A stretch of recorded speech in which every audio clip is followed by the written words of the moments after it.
Inside at&t Stadium, the most important conference championship Saturday of the decade-long college football playoff era is about to begin. The nation's leading rusher, Ollie Gordon, leads Oklahoma State into the Big 12 championship. The Cowboys trying to spoil a couple of big dreams for Quinn Ewers in Texas. The Longhorns return to the conference title game for the first time in 5 years. Texas fans been waiting for this for a long time. Chance at a championship in the Big 12. This team is different. We just all believe. Teams are dangerous when there's nothing to lose. We come together, play with a fire in our chest. The signs are all around. This one just feels different. It's the Big 12 championship game. There's nothing like it. All you got to do is do your job. We're all in this together, man. Let's go. It's the Longhorns' last chance for another Big 12 title. He will score! Touchdown! This is what we do. For the Cowboys, a first ever Big 12 championship is within reach. That's when we play our best, when everybody's kind of counted us out. Touchdown, Oklahoma State! Ollie Gordon goes to the house! We're going to Arlington! Read the signs. A championship is on the line. Nothing like it. It's electric. We came here to be champions. The mission's not done. How does it look?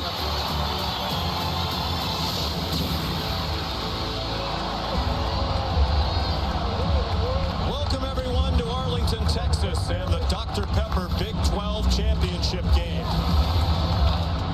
The Oklahoma State Cowboys, 9-3, ranked number 18 in the country in the championship game for the second time in 3 years against number 7 Texas. 11-1 for the first time since 2009. That's the last time they won the Big 12 title. Hi, everybody, and welcome. Sean McDonough along with Greg McElroy. Delighted to have you with us for the start of this huge day of college football. Very big for Texas.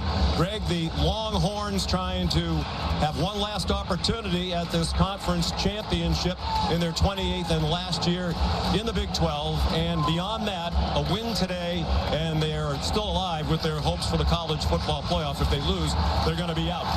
Much improved this season, talented everywhere, and the quarterback has been a huge difference maker this season. And Quinn Ewers really committed to his craft in the offseason. He lost weight. He became a better teammate. He's become a better leader, and he's much more comfortable in year 2 in Steve Sarkisian's offense. The completion percentage is through the roof compared to where it was a year ago. He's getting the ball out faster to an outstanding wide receiver core that's very diverse on the outside.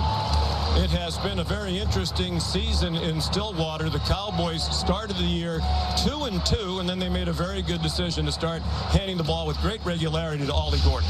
It's really remarkable that Ollie Gordon was able to lead the country in rushing, and yet only had 19 carries in the first 3 games. He's been so remarkably productive. They put him back into the pistol, and it's really changed the outlook for the Oklahoma State Cowboys. 131 rushing yards per game. That's the best in college football, and he's going against one of the best defenses on the other side. And that Texas Longhorn run defense is especially proud. Just 85 yards a game given up, and they are anchored in the middle by the best tandem at defensive tackle in the country. Byron Murphy, who could provide that pass rush on the interior, and T'Vondre Sweat, who at 360 pounds is impossible to run the ball against. He was the Big 12 Defensive Player of the Year. Ollie Gordon, the Big 12 Offensive Player of the Year. Both teams well represented in the stands.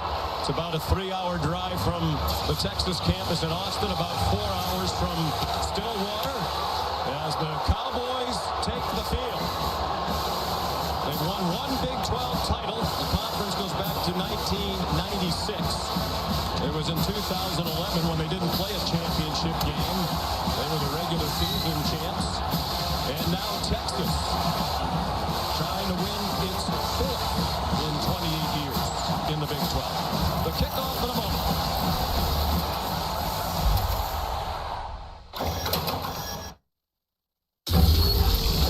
You're watching Dr. Pepper Championship Week. Thank you. We're back in Arlington, Texas, and let's join public address announcer James Jennings.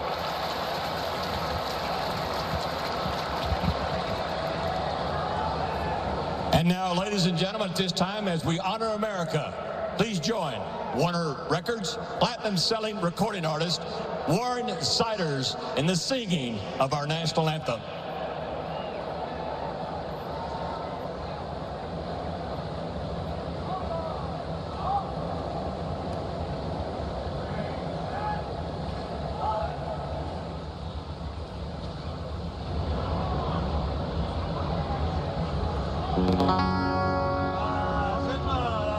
Oh, say, can you see by the dawn's early light what so proudly we hailed at the twilight's last gleaming, whose broad stripes and bright stars through the perilous fight o'er the ramparts we watched were so gallantly streaming,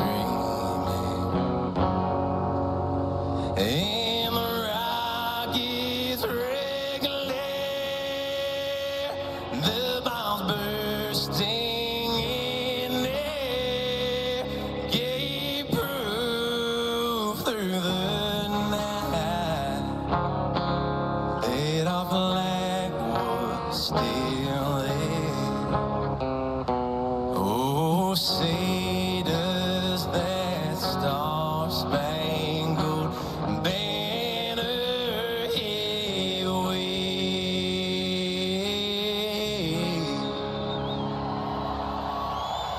o'er the land of the free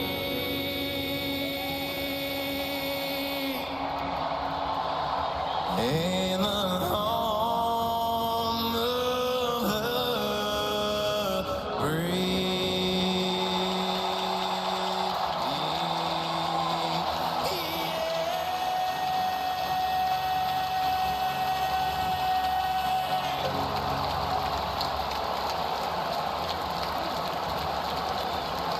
the Oklahoma State and Texas about to meet for the 28th straight year.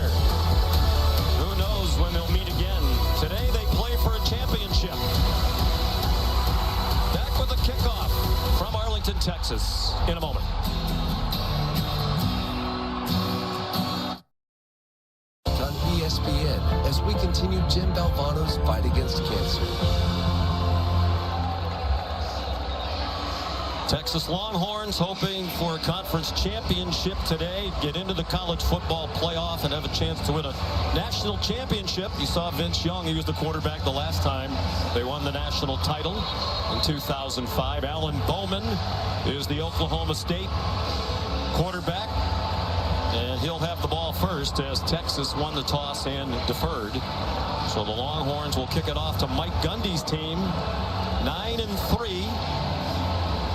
Winners of 7 of their last 8 when they made the decision to lean heavily on Ollie Gordon, and they made Bowman the full-time starter at quarterback. He was part of a 3-man rotation in the first 3 games of the season.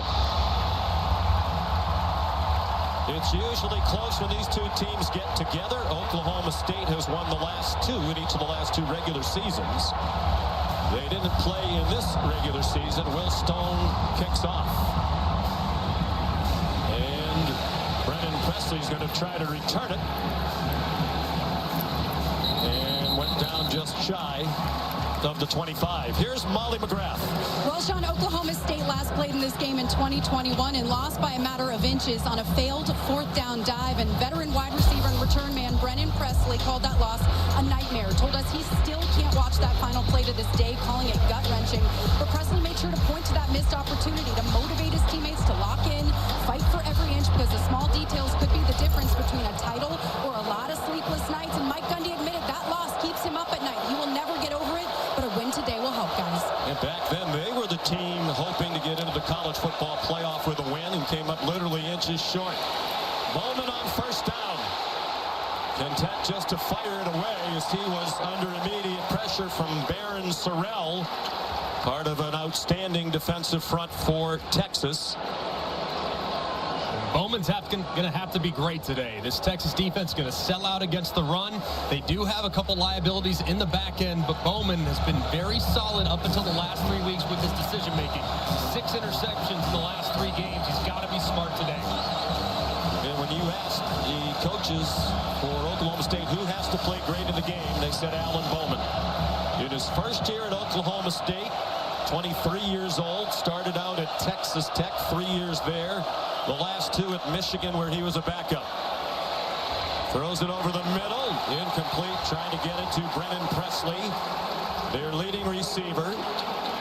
Jahdae Barron had the coverage in the Texas secondary. Texas is one of the best defenses in America on 3rd down, and you have to be manageable here. A couple of incompletions early have them behind the sticks against the #1 3rd down defense in America. Opponents converting just 26% of the time. You saw Pete Kwiatkowski, the defensive coordinator, done a tremendous job. Bowman launching one deep, single coverage for Rashad Owens, and it's incomplete. The Cowboy sideline wanted a flag against Terrence Brooks, and they're not going to get it, and Mike Gundy is livid early with the side judge, Fulton Carson. And understandable, too. It's a well-thrown ball by Bowman. Brooks looks back initially and then looks as if he doesn't play the ball as it approaches the wide receiver. I think that could have very easily been called pass interference, and Mike Gundy, letting the official have it, clearly disagreed with the call. And our referee, Matt Austin, nodding his head. He agrees with you and Mike Gundy. Should have been pass interference. Here's Hudson Cock, a freshman. And he just did get it off. Both of these teams are good at blocking kicks. There's interference on the catch. They got in the way of Xavier Worthy.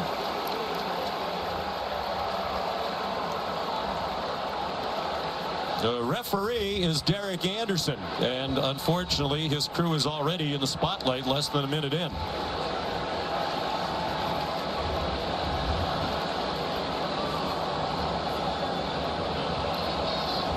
Gundy's still irate, and he is absolutely right. I mean, that was blatant pass interference, not called. Catch interference. Kicking team. It's a 15-yard penalty from the spot of the foul. 1st down, Texas.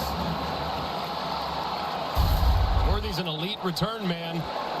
Texas tried to go after it, and clearly contact made between Worthy and Jeff Roberson there for Oklahoma State, leading to the immediate 15-yard penalty, and great starting field position for Quinn Ewers. Outstanding field position at the Oklahoma State 39-yard line. Ewers in his 2nd year at Texas after 1 year at Ohio State. Completion percentage best in the conference. And they set up a screen.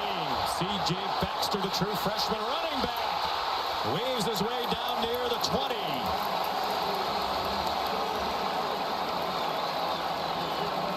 A great initial call from Steve Sarkisian, a little misdirection screen. First play of the game, the defense is going to pin their ears back, very aggressive.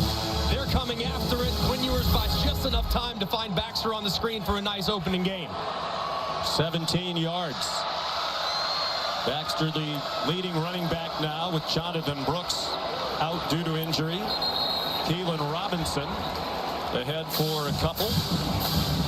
Not a lot of drop-off. Brooks had a tremendous year, played in 10 games and averaged 114 yards per game, one of the very best in the country. But since he went out, Baxter had a 100-yard-plus game at Iowa State, and last week in their win against Texas Tech, Jaden Blue ran for 100-plus. They're definitely missing Jonathan Brooks. I mean, he's amazing, but these guys have filled it in so beautifully these last couple weeks. Like most of the top teams, they have a lot of depth and talent. C.J. Baxter, a lot of running room. He's out of bounds near the 10. It'll be another 1st down for Texas. And a great block on the edge, too, by the 2 tight ends, Gunnar Helm, number 85, and number 0, J.T. Sanders.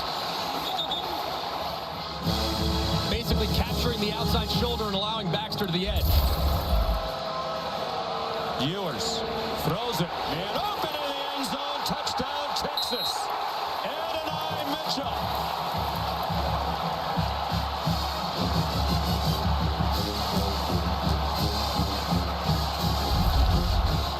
Great misdirection here from Steve Sarkisian. Fakes the pitch. Boots Ewers out. He gives a quick pump fake to the flat. And at&t Mitchell creating great separation in the back end against Corey Black as the Dr. Pepper pylon cam. It's a great shot there on the end of Mitchell, falling in before the touchdown. And Auburn on for the extra point.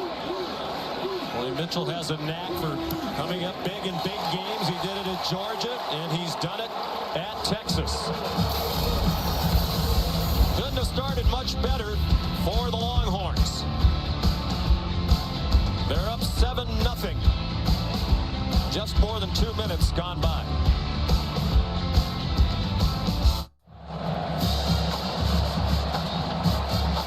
You're watching Dr. Pepper Championship Week.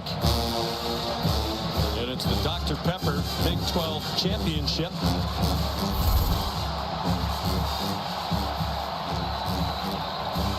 '22nd edition of the conference title game. The conference began in 1996. There was a 6-year stretch, 2011 through 16, where they didn't play a championship game. It is back, and Texas leads this one with an early touchdown.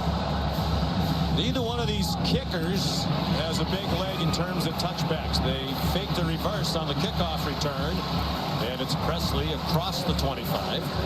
Here's Molly.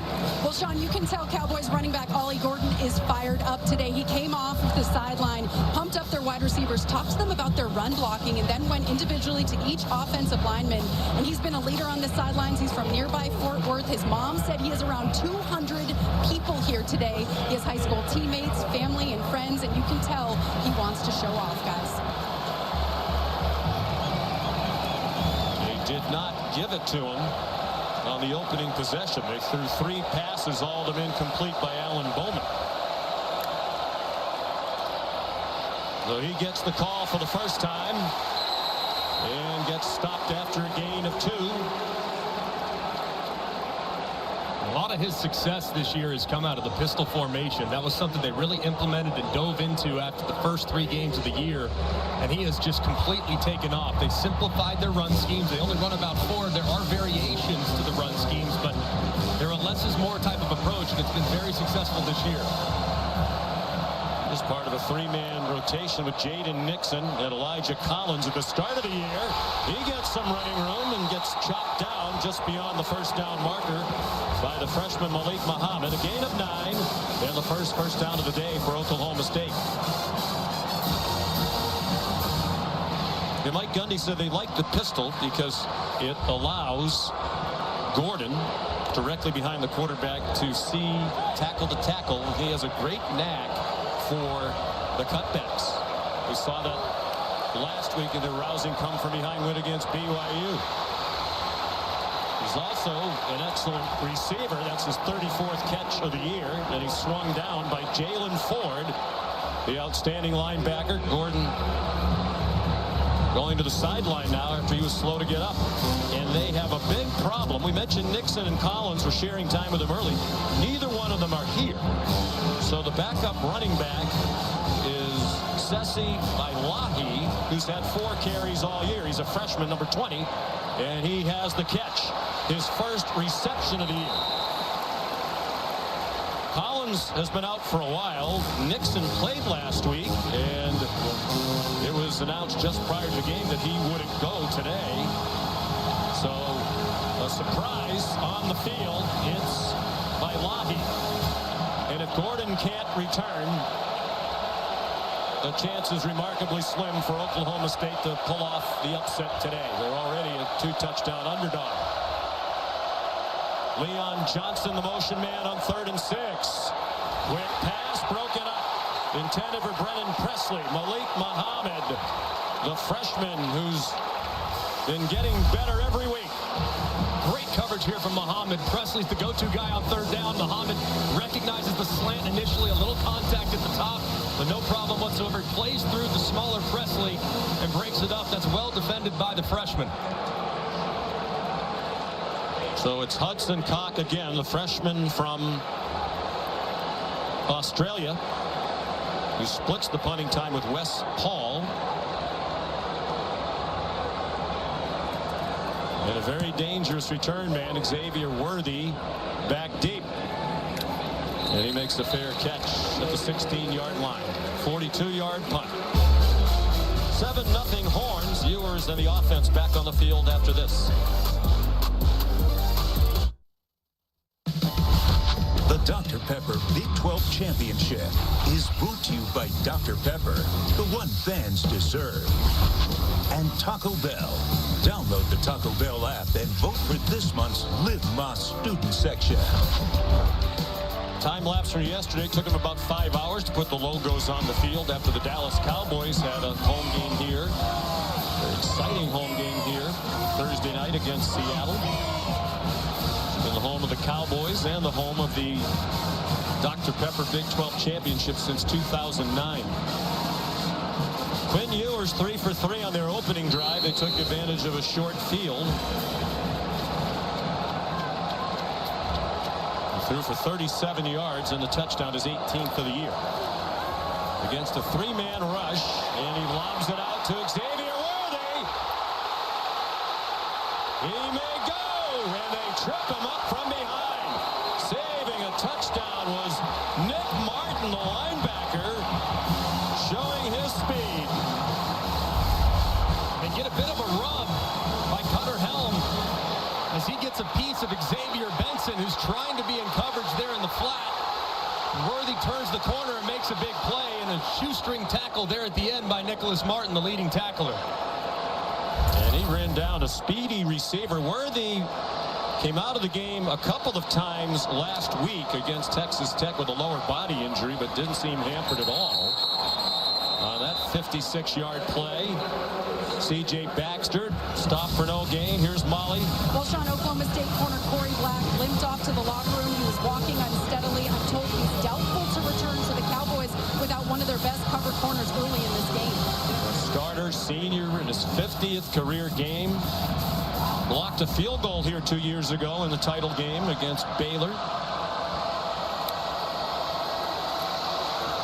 Ewers out wide for a short gain. Adonai Mitchell. 7 on the play. Cam Smith made the tackle. A lot of what Oklahoma State does defensively, they have 3 defensive linemen whose sole goal is to keep the linebackers clean, to flow freely over the top. They have 3 high safeties, so a lot of what Quinn Ewers will work today is on the underneath, a lot of zone coverage, and take care of some of those short routes. 3-3-5 defense. Here's some trickery. It's a flea flicker, and it works to perfection. Jatavion Sanders wide open for the touchdown.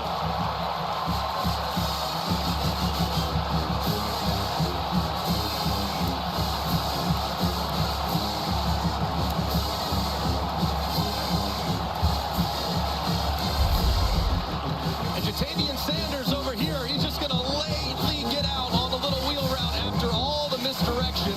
Hand it off, and they fake the reverse, pitch it back to Ewers. Keeps his eyes downfield. Does a great job in protection, holding on forever, and Sanders is wide open en route to a touchdown. His second of the season. One of the best tight ends in the country, one of the best tight ends in Texas history. Auburn has now made all 105 PATs in his career, and it's hard to imagine a better start for Quinn Ewers and the Longhorns. 84 yards in 4 plays, and he's off to a 6-for-6 start. And this is a very aggressive Oklahoma State defense. The linebackers are outstanding, and so far, Steve Sarkisian saying we got to get these guys running sideline to sideline. They've gone with some misdirection. They've gone with some bootlegs. They've worked the edges of the defense, and then they come in with a trick play off the flea flicker for a wide open score. It's been a terrific script to start the game for Steve Sarkisian and the Longhorns. Well, he made his name as a terrific play caller, quarterback coach back in the day at USC. He coached guys like Carson Palmer and Matt Leinart, Mark Sanchez, Matt Castle, among others. It's almost unfair when you combine their talent level on offense with his creative play design and outstanding play calling. Yeah, he sets it up as well as anybody, and I think he's among the best play callers in the country. Don't think anybody would argue with that. Stone's kickoff is a touchback. All season long, student sections across the country competing to be the Taco Bell Live Moss Student Section of the Year. Both student sections well represented here today. Download the Taco Bell app to learn more. Those students having more fun than these. Although I don't think you need to hide your face just yet. It's still early. Ollie Gordon back on the field with the offense. And even with the big deficit, they'll ride him. They were down by 18 at the half last week against BYU. Came back to win. Gordon scored 5 touchdowns. Bowman launching one deep for Presley. And here comes a couple of flags. And if those didn't fly, Mike Gundy would have had to been restrained. Presley, the intended receiver, and Sade Barron had the coverage. Number 23. This was well thrown by Bowman, too. Just slightly underthrown, but it's impossible for a defensive back to stop an underthrown deep ball. Receivers trying to come back and get it. Barron contacts the receiver as he's trying to reel back, and it's an easy call for the official. Sade Barron, who told the great sports information staff at Texas, here's Gordon. They had for about 6 that his mom liked Sade. I'm sure you remember. I'm not familiar with. You're a smooth operator. Oh, I know that song. You should know that. You're a smooth operator. I don't know. So he became Sade. I know you listen to a lot of Sade. She's outstanding. Ball thrown up for grabs. And a leaping catch made by Rashad Owens. No need to ask who had the coverage. It was Barron. And it was Owens who took it away. And a little hitch and go by Owens. And how about the catch? Guy that played receiver, switched to tight end, gained 240 pounds, and then lost it all, and it's terrific in the air. Quick to Presley. Casey Dunn, the coordinator for Oklahoma State, said Presley could make you miss in a phone booth. What a catch by Owens. Unbelievable. He's their best contested catch wide receiver. That's his 15th contested catch this year. He had 3 last week. Just a big body that knows how to time the jump well, and he reels it in for a much-needed play for Casey Dunn's offense. Vailahi on the field with Gordon, and Gordon hit at the line of scrimmage, powered ahead for a couple. Anthony Hill Jr., the true freshman from Denton, Texas. If he's not a star, he's going to be. He is their 2nd leading tackler for the year.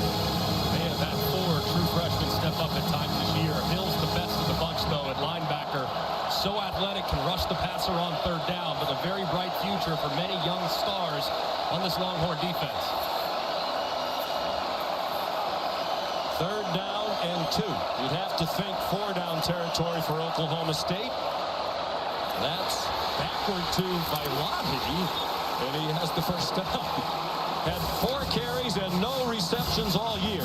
Entering today, freshman from Salt Lake City. This is a great design. Texas has been selling out against Ollie Gordon. You fake it to him, and it basically becomes triple option. 10 man on the line of scrimmage has to hesitate. That was Burke. There was really nothing he could do. It's a quick pitch out to Vailahi, and he has plenty of room to pick up the line to gain. Gordon, they're not in the pistol here. It's a quick pitch out wide, and he's gang tackled after a gain of 1. Malik Muhammad is down on the field.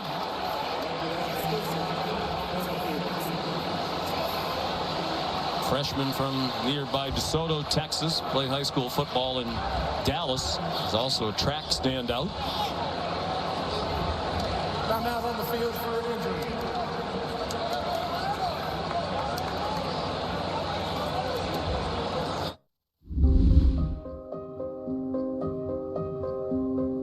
Make a difference today for someone who is fighting for their tomorrow. The Great message from the great quarterback, Jim Kelly, cancer survivor. If you're able, please give at v.org/donate. Support the critical work of the V Foundation for Cancer Research. 100% of your donation goes directly to game-changing cancer research. 14-0 Texas, but Oklahoma State's at the 5-yard line. Bowman up for grabs. A lot of contact. And an incomplete pass intended for Leon Johnson.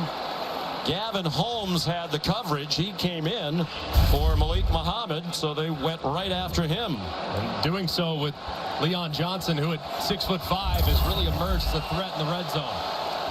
Cowboy fans starting to get a little annoyed with the contact being allowed on the perimeter. They don't mind that one. Brennan Presley, the quick strike from Bowman. And Oklahoma State is on the board on a 5-yard touchdown.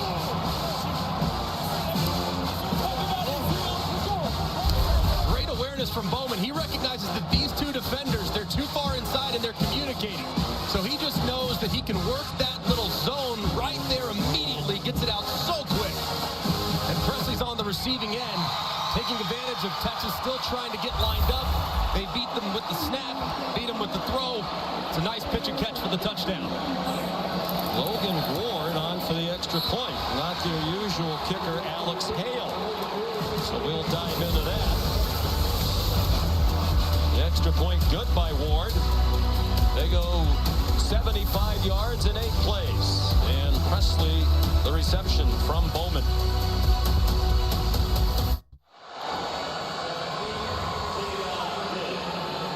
Aerial coverage provided by Goodyear, celebrating the challenge of road games everywhere. Are you ready for the road? Goodyear, more driven.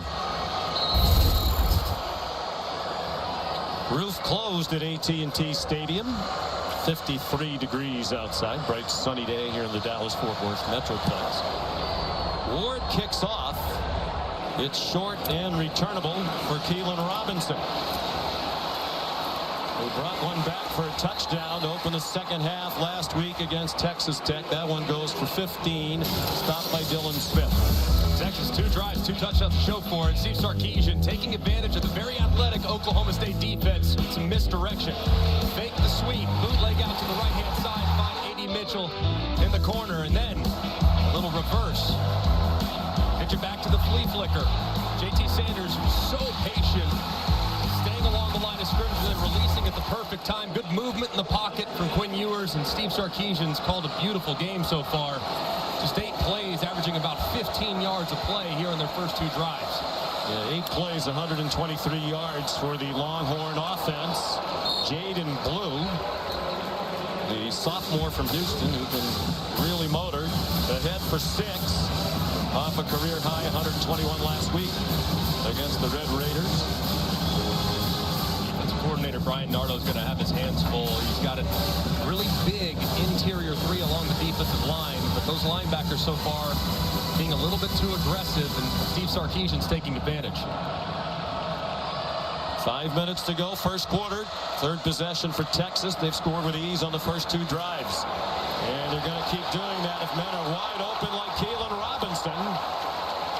Brian Nardo and the defensive staff need to figure that out.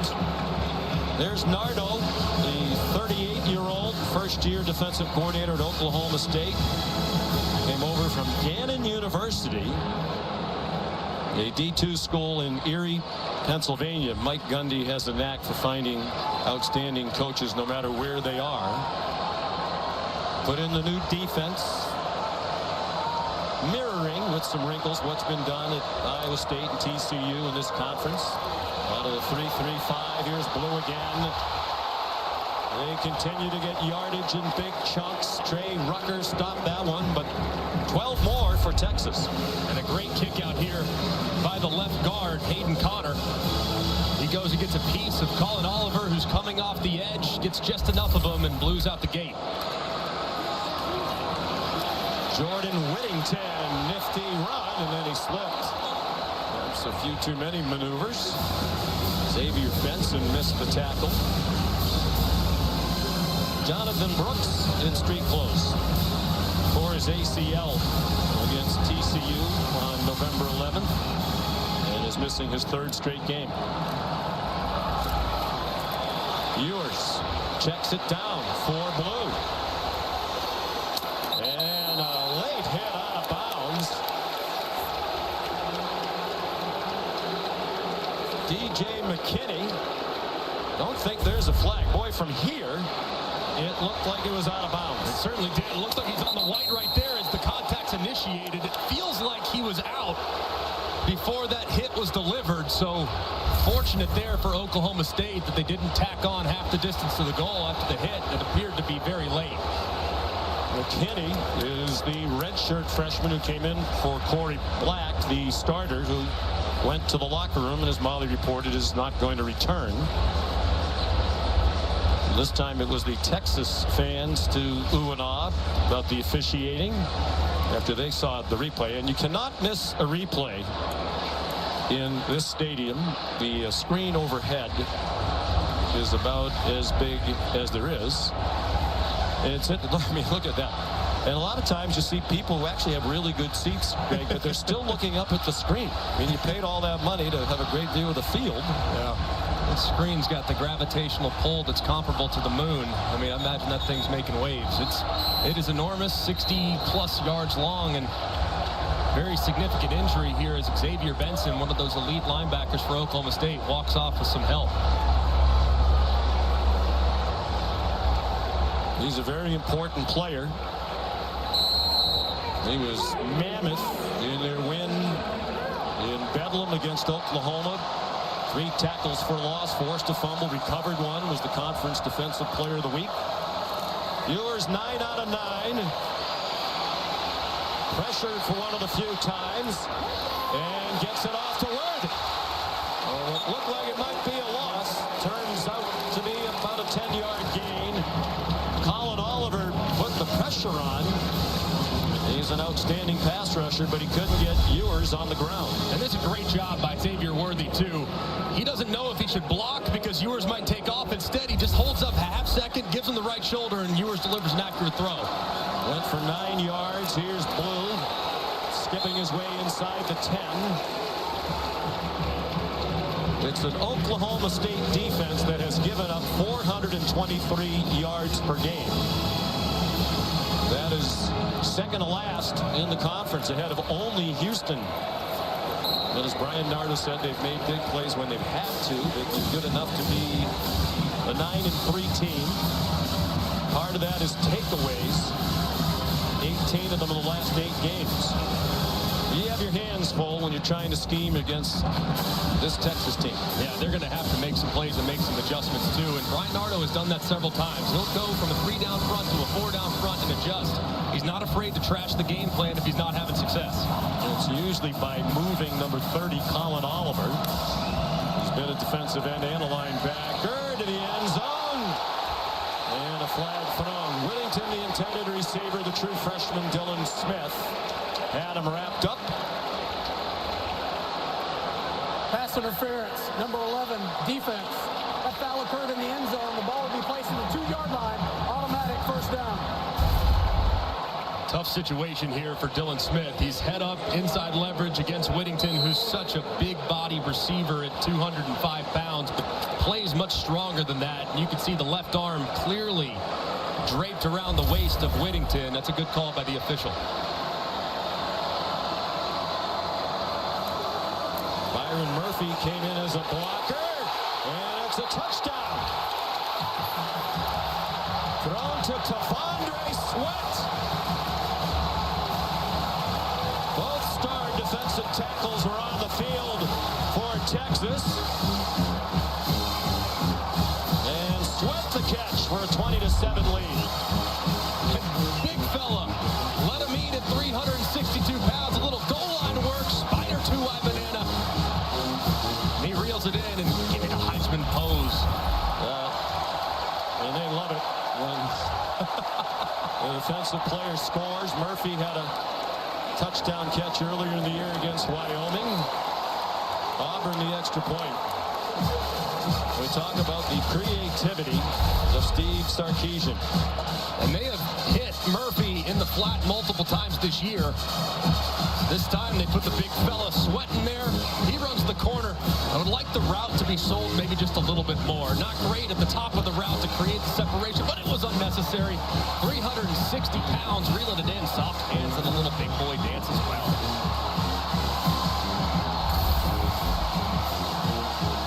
Devondre Sweat. What's more fun than a big guy touchdown? I mean, he's a big guy, 6'4", 362, but part of the reason why he's the Conference Defensive Player of the Year and a candidate for many other big awards is he can move, as he just showed.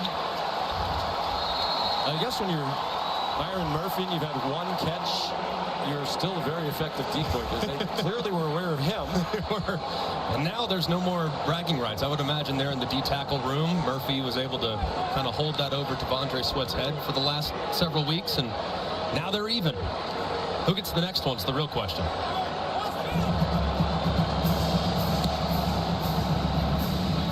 Will Stone, the kickoff. No chance for return for Brennan Presley. Stay tuned to ABC. More college football conference title action today at 4. The American Athletic Championship, SMU and Tulane. And then tonight, the ACC Championship. Number 14 Louisville, number 4 undefeated Florida State. And of course, Longhorn fans cheering for Louisville in that one. That would certainly help a Texas path to the college football playoffs should the Noles lose tonight. Ollie Gordon slipped down for a 1-yard loss. Michael Taft there for Texas. Ollie Gordon hasn't had a lot of room so far today. This Texas defense, that safety there, Taft, triggering very quickly. As soon as the ball goes into the belly of Gordon, they're coming up quickly. Alan Bowman on a design roll has Presley, who has a first down. Third catch for Presley, 203 in his career. 6th all-time for Oklahoma State. Yeah, coming in today, leading the Big 12 in targets with 109. Very effective against Houston as well.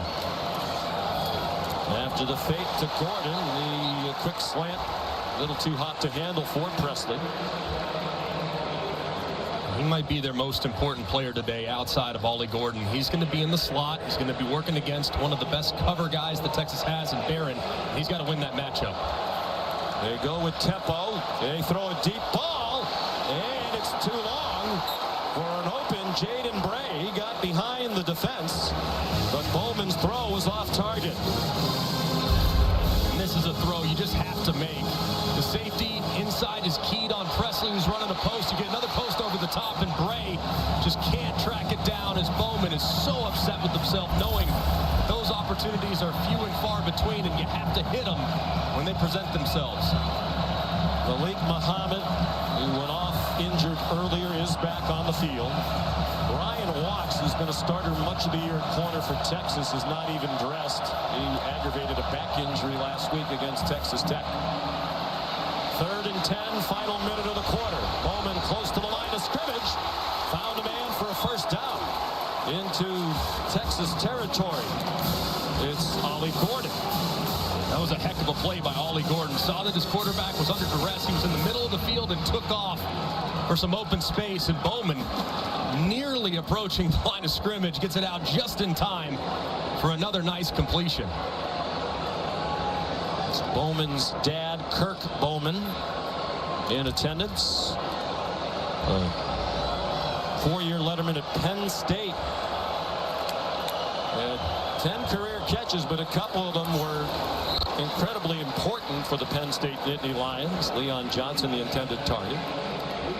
He was on that 1982 team that wound up winning the national championship. Earlier in the year, they played Nebraska, who was ranked number 2 in the country. They won on a last-second touchdown pass. Bowman Kirk had 2 catches that entire 82 season, both in that game against Nebraska, both for touchdowns. Amazing. And his nickname was Stonehands. He played a lot of defense. Can't imagine what that would mean. And he rescued a bad throw by our buddy Todd Blackledge for the winning touchdown. By Todd's own admission. Brennan Presley the catch on the final play. of the first quarter.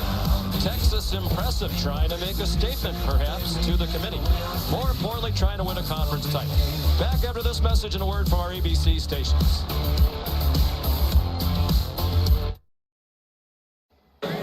Coach, what do you need to do to convert on this third down? Well, we need to continue to block well up front. And, it looks like to me that we're doing a good job of staying balanced on offense. And keeping them off balance with run pass, that helps us more than anything. Why'd you go with Logan Ward over Alex Hale? Well, Logan gets a little bit more elevation on the ball on the PATs, so we want to give him a shot. All right, thanks, Coach. Yeah.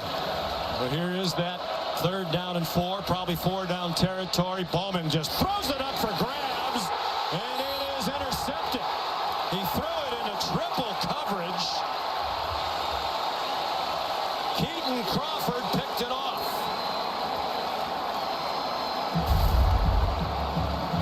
And just a bad decision here from Bowman. Crawford is retreating. They're trying very hard to get that post over the top. It's great initial pressure by David Benda, who forces Bowman to kind of throw off his back foot. Throw is short, and Crawford's able to make a heck of a play to reel it in for the interception. His first of the season. The Horns now with an interception in 7 straight games. They had 3 of them last week. And you said it earlier, Bowman's been mistake prone for a lot of interceptions. Question for some, did this hit the ground? Did he have possession? They're going to let it keep going. I'm surprised they're not stopping it to take a deeper look in the replay booth. C.J. Baxter. Let's bring in Matt Austin on that last play. Matt, what'd you think?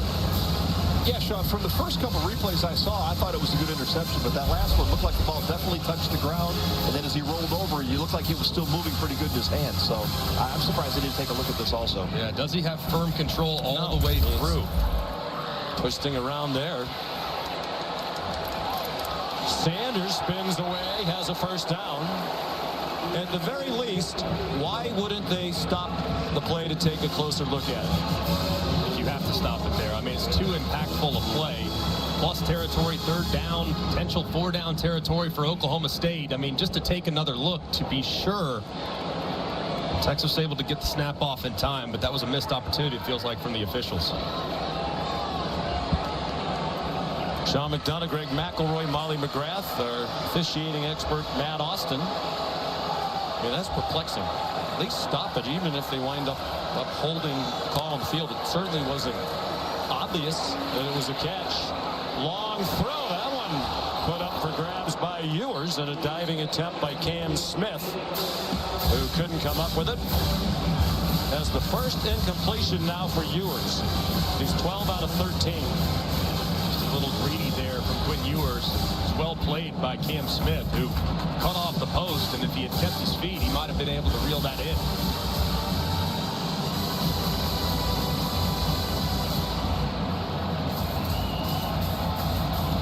3 touchdowns in the first quarter. So the loss to Oklahoma, he completed 19 straight at one point, which is the single-game Texas record. Hard hit by Nick Martin, the Big 12's leading tackler, on C.J. Baxter. Stopped him in his tracks. He is so quick and active, is Nick Martin. Just immediately, as soon as that ball is handed off, he shoots into the backfield around DJ Campbell and drops him for a short gain.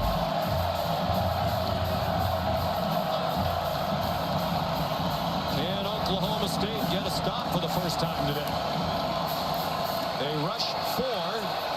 Ewers has a man wide open again. And Mitchell. He tripped up with Cowboys in hot pursuit.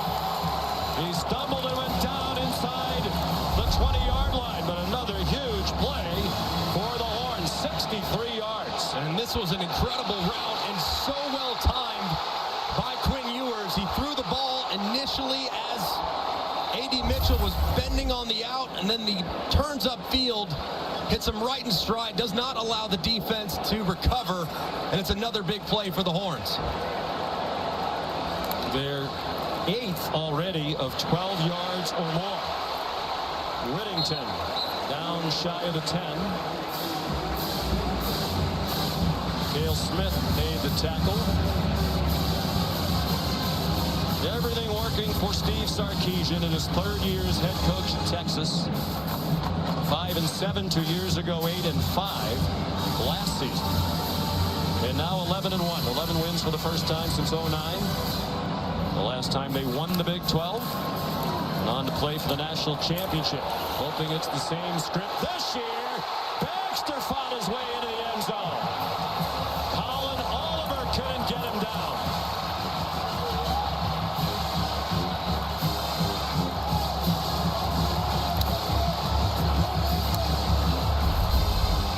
And just a great block here.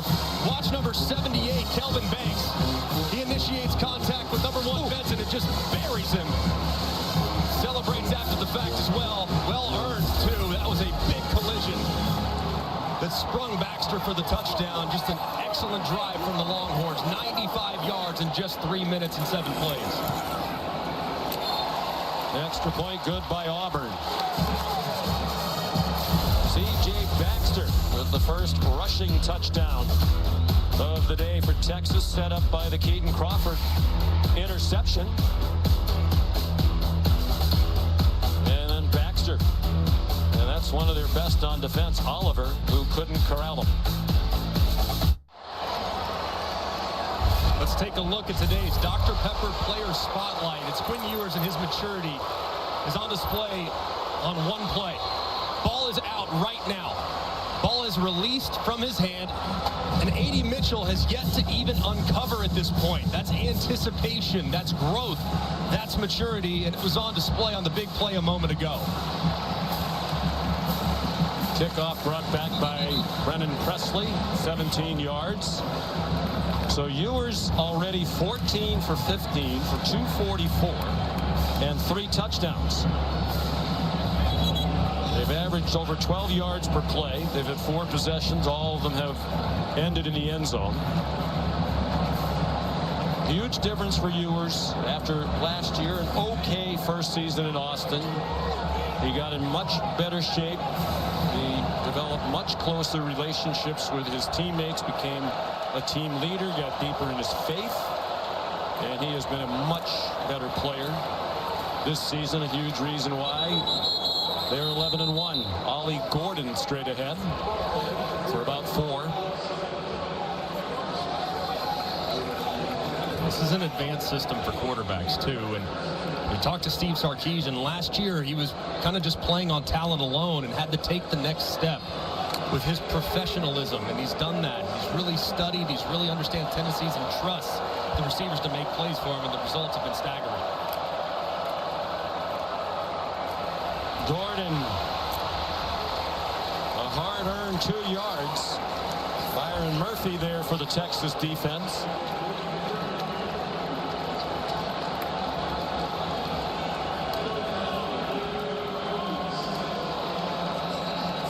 Third down and 4. Gordon's been held to under 3 yards per carry. Bowman dumps it off for Gordon, and he can't catch it with one hand. Baron Sorrell put the pressure on for Pete Kwiatkowski's defense. Baron Sorrell doesn't get nearly the credit he deserves. Doesn't have crazy sack numbers, doesn't have crazy production as far as tackles. I think he's the unsung hero there on the front. He continues to provide a consistent presence there on the end of the line of scrimmage and made his presence felt there against Bowman. Hudson Cock has handled all of the punting so far today. Tumbling punt. Worthy lets it go. It takes a good bounce for Oklahoma State. Out of bounds at the 17-yard line. 54-yard kick, and Ollie Gordon really frustrated with the way this one has started. Understandable. And They do have good leadership. They do have a lot of mature players, 11 super seniors on this roster. They've been in this position before. Last week, they've had multiple double-digit comebacks this year. They've really been a second-half team, so still plenty of time. Got to keep your cool. But at the same time, it's time to get going, both offensively and defensively, because Texas has yet to show any signs of stopping. For those comebacks, they had 4 of them late, weren't against teams the caliber of Texas. Jaden Blue, the ball carrier.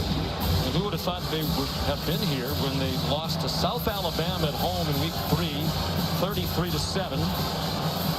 Lost the next week at Iowa State. Mike Gundy said that was actually the game where he knew his team was going to be good. So we knew Iowa State was better than most people knew. The Cyclones wound up having a solid year. Ewers, nifty as he avoided the rush, and his leg tackled after the short gain by Justin Kirkland. Massive third down here for the Oklahoma State defense. They have struggled so far in the field. They've given up 2 for 2 on third down already, so they absolutely have to get off the field here. And Texas has not been a great third down team offensively this year, so a pivotal down for the Pokes. They rush 4, and it's a completion for a first down to Gunnar Helm, the number 2 tight end, for an 11-yard gain. And this is a void in the zone defensively. Gunnar Helm just sits right over the middle, a little scat right 66. It's just a curl route. It's called an over the ball. Perfectly thrown and executed for the conversion. Ewers, another open receiver. It's Whittington to the Oklahoma State 44. 24 yards on that play. And a flag down way back behind the line of scrimmage.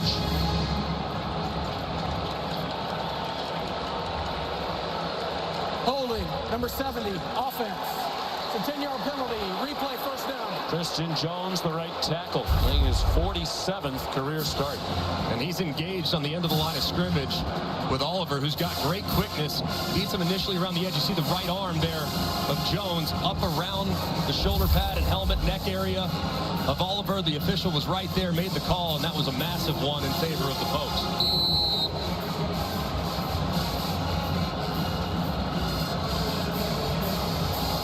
Takes down another big gainer. They're still over 300 yards of offense for the game. Tight end screen to Sanders. Whoa. Good tackle, or that had much more in it. Trey Rucker made the stop. One of the heroes of their win last week against BYU. He had the game-ending play, a strip in the second overtime, and fumble recovered. Nicholas Martin just kind of loses track of Sanders, who they hit on the screen, and you're right, John. If Rucker doesn't make that tackle, Sanders could take it to the house.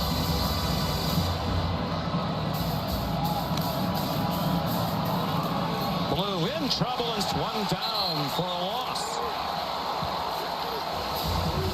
Cody Waldershy, the 50-year senior, one of the Cowboys who played in that championship game loss here 2 years ago against Baylor. Midway through the second quarter, it's been all Texas. Perfect on third down. 3 for 3. Haven't even had that many third downs. They brought a blitz, and it's an interception. Nick Martin slowed by Ewers and tackled by Xavier Worthy at the 3-yard line. Exactly what Oklahoma State needed. And Nick Martin's eyes are in the backfield the entire way. They try to hit the shallow cross underneath. Martin steps in front. Ewers just never sees him. I mean, he throws it right to him. And the athletic linebacker, 210 pounds, shows off the speed as he's taking it back. Nearly takes it to the house, and the touchdown-saving tackle there for the Texas offense. And you see a little scope there on the football. Eyes on the quarterback, makes a big play in zone coverage, and takes it inside the 5. 22-yard return, second interception of the year for Martin, a sophomore from Texarkana, Texas. What a turn this might be. Gordon inside the 2. 19 takeaways now in the last 9 games for Coach Gundy. They had only 2 total in the first 4 games when they got off to that 2-2 start. They need the takeaways because, as we've seen, the defense is porous. And they have to get Texas behind the sticks. Fortunate there, obviously, on the holding penalty, racing big play, and they pay it off a couple plays later. Huge turn.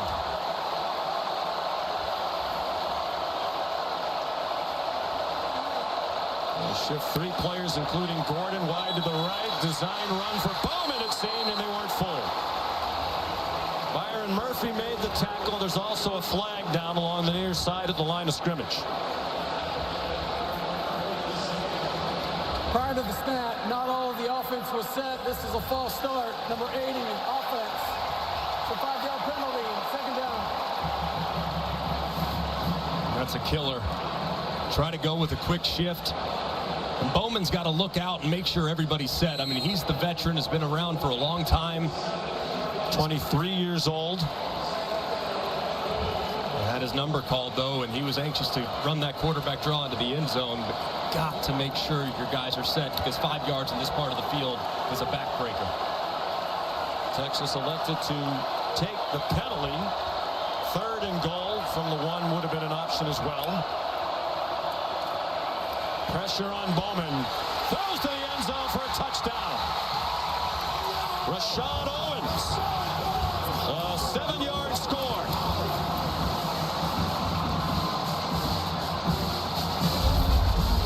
And there was a lot of pressure right up the middle. Bowman had to retreat just ever so slightly. It looked like Murphy was putting the center Michalski on skates, but Bowman retreats just enough. There's plenty of separation, and they pay off the interception and the really first mistake made by the Longhorns today.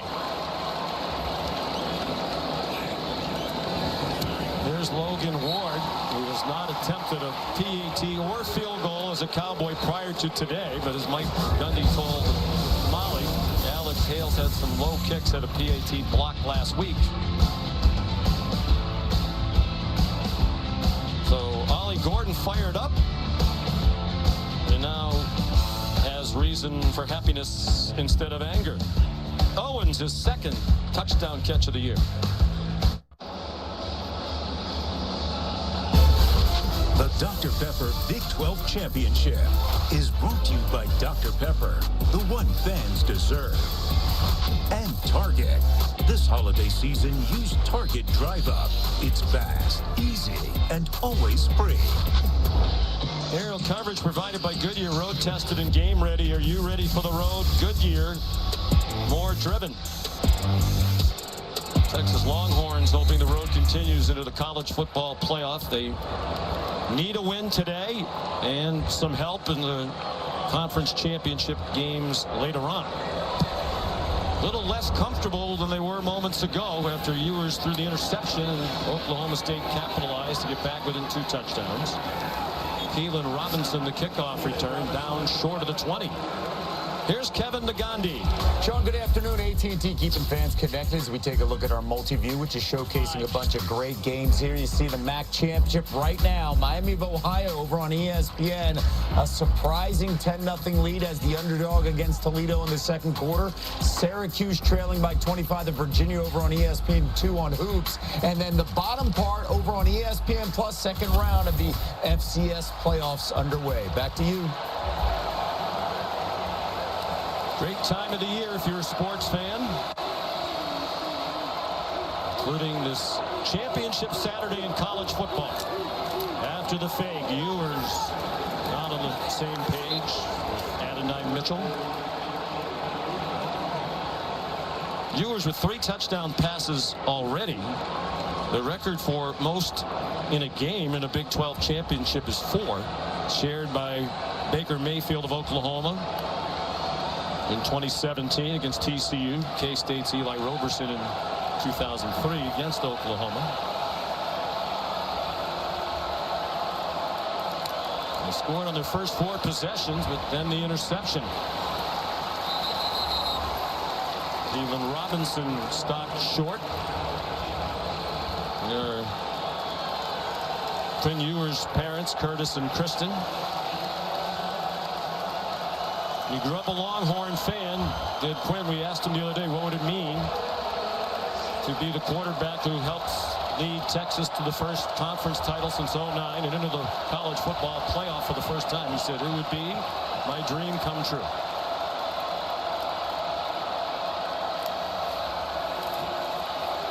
Extra rushers for Oklahoma State. They don't impact the throw. Ewers to Whittington for 18 yards and another Texas first down as we go under 5 minutes in the half. One of the few times today we've seen Oklahoma State opt to go man coverage, and Ewers did a great job of recognizing that Whittington, his big, physical, strong-handed wide receiver, had a little bit of an edge and was able to reel in that over route for a nice conversion. Whittington, a senior, actually participated in senior day each of the last 2 seasons. Baxter swung down by Nicholas Martin. Boy, did the coaches rave about Martin. Brian Nardo said when he got to Oklahoma State in January as the new coordinator. At that time of the year, his family wasn't in Oklahoma yet, so he was in the office with Nardo late at night, 9:30 or 10 o'clock at night, and Martin was there down the hall watching film as well. Tremendous student. Whittington got away from Kendall Daniels, and they're back in Cowboy territory at the 40. That is 20 more for Texas.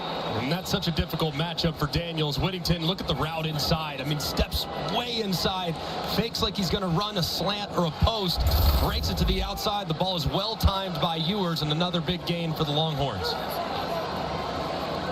306 yards passing in the half for Ewers. 3 touchdowns and still 3.5 to go, and that one a little bit too far in front of Xavier Worthy. TJ McKinney had the coverage.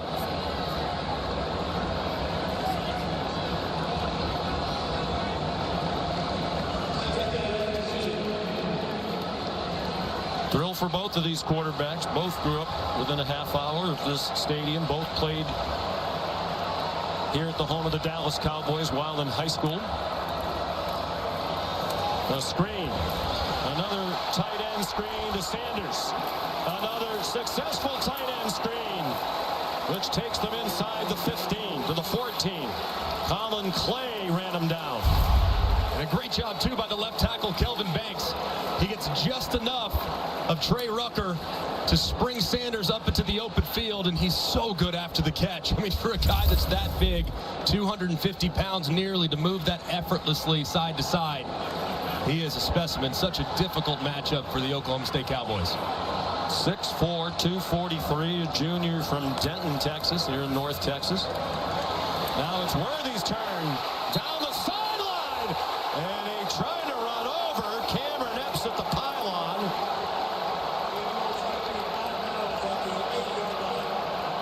One of the officials is marking it out at the 8-yard line. Woof. Man, what a collision there. I mean, they list Worthy as we look to see if he went out of bounds. Yeah, it looked like he did right there. They list him at 172 pounds. Like that right foot was out of bounds there, though, as he was turning the corner. 2nd down and 4. Ewers wide open was Worthy, and the throw was just off target on the run. Sprint right option here. A.D. Mitchell on the outside. His responsibility is to create a little bit of a pick with the defenders. He does so beautifully, and Worthy is wide open in the flat. I mean, that's one that Ewers has to hit. It's an easy throw, and it would have been an easy touchdown. 3rd down and 4. 4 out of 5 on 3rd down today. The Longhorns.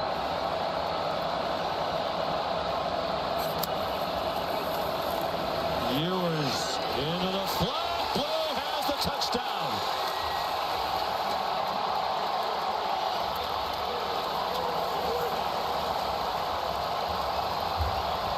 And Ewers, the first quarterback, to the delight of his parents, to throw 4 touchdown passes in a half of a Big 12 championship game. And this is such a difficult ask for Nicholas Martin. He's so speedy, but he's inside leverage. Blue runs right into the flat and beats his man to the pylon for another touchdown.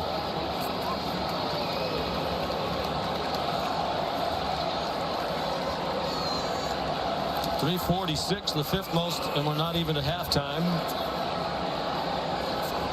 Blues touchdown reception is his first receiving score of his career. Sophomore from Houston. Bird Auburn the extra point.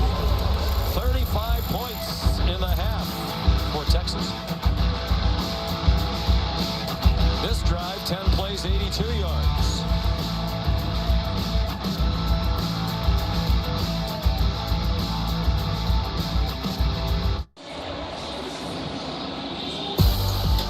Dr. Pepper tuition giveaway, one of the hallmarks really of championship week, a great tradition. It's coming up at halftime. Stay tuned.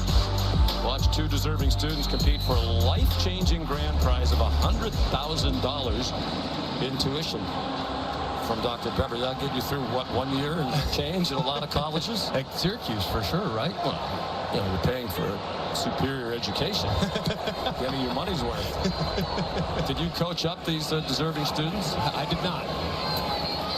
Brennan Presley corralled at the 15-yard line, and a flag flies in at the end of the play.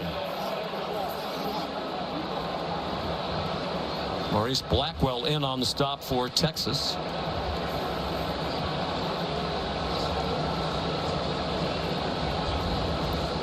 I don't know if this crew is throwing these flags or if it's still from the NFL game that went on here Thursday night. You might still be flying through the air. Face mask, kicking team. It's a 15-yard penalty added to the end of the return. First down. So a significant boost to Oklahoma State, which needs to take advantage, obviously, of every possession. They'll start at their own 31 with 2:04 left in the half and all 3 timeouts.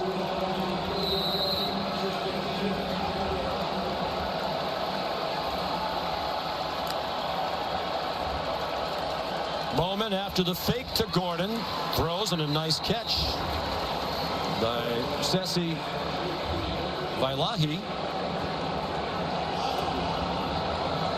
Good for a 9-yard gain. They'll get quickly to the ball. Bowman, and a nice catch on the near side by Leon Johnson. First year at Oklahoma State as a transfer from George Fox University. Private Christian school in Newburgh, Oregon. Division III. And the ball comes out. The question was it a catch for Johnson? And then a strip and a recovery. Anthony Hill popped it out. Ethan Burke recovered. Was it a catch first? And it does look there like Johnson does secure it. Firm control at that point into the belly. And then it pops out. This absolutely appears like it's going to be a fumble. And the officials are talking about it. The field is a completed catch and a fumble recovered by Texas. First down. Looked like that was the correct call, too. Johnson secured that catch, brought it into his stomach, and a great play by Hill with his right hand to dislodge that football. And a great play by Burke jumping on top of it.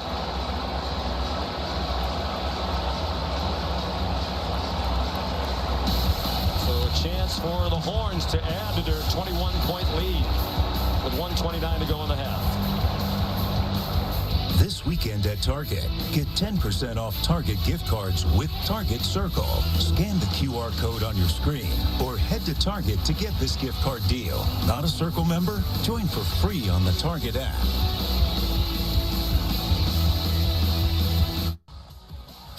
Capital 1 halftime report minutes away. Booger McFarland, Kevin Nagani here. The very latest update on Florida State's quarterback situation. Speaking of quarterbacks, Quinn Ewers, my goodness, 4 touchdown passes, already tying a Big 12 championship record. No doubt, and only 5 incompletions. And this game is going to come down to the Oklahoma State defense. If they can't put forth a better effort, they're going to continue to score up and down the field. Texas with a statement so far. No doubt, especially offensively. All right, let's go back to Sean, Greg, and Molly. All right, Leon Johnson, the catch and fumble. Let's bring in Matt Austin very quickly. Matt, what did you think on that play? Yeah, this play was as close as you could get. The player did get firm control. He did get a body part down. The question is, does he meet the time requirements, which is tuck the ball away, turn, or take additional steps? Barely. He made all 3, so replay wouldn't have done anything with it, so the call was going to stand either way. Yeah, if it was ruled the other way, it might have stood as well. Such a close call. The call does stand. C.J. Baxter banged down after a gain of 1 by Nick Martin. Texas doesn't need to go quickly. They have all of their timeouts, and as we've seen, they can score in a blur.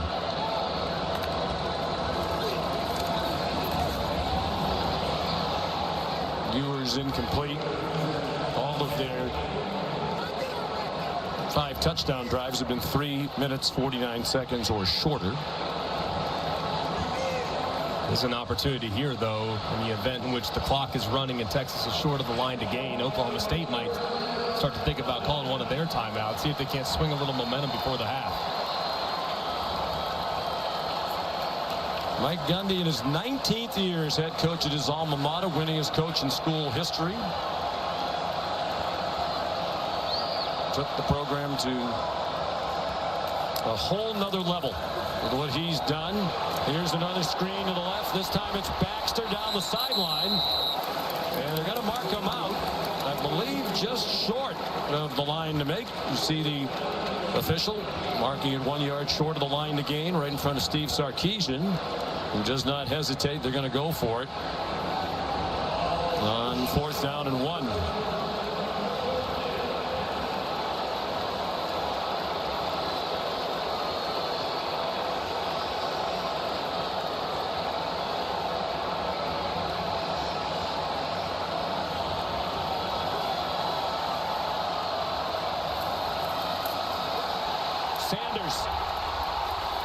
Sanders down the sideline. 1st down.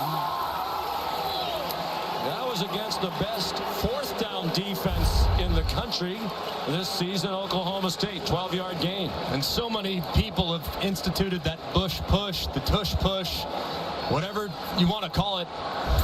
And now all those defensive linemen are up right near the center anticipating quarterback sneak, and the changeup now has been to hand the end around. It's been very successful throughout the course of this season, and Texas finds another big gain.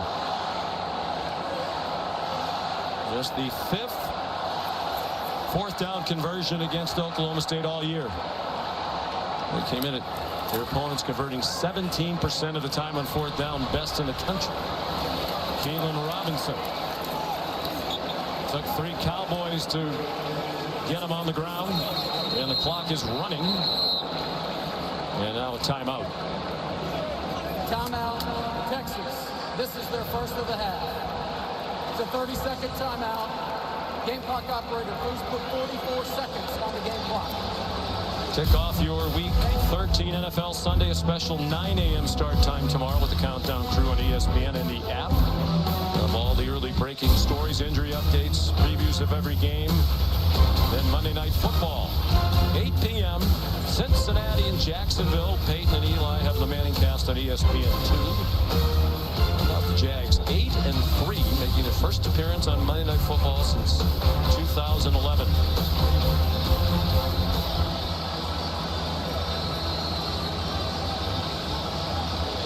Alan Bowman can only watch. He's watched Quinn Ewers lead Texas up and down this field to the tune of 422 total yards of offense. 354 of it passing.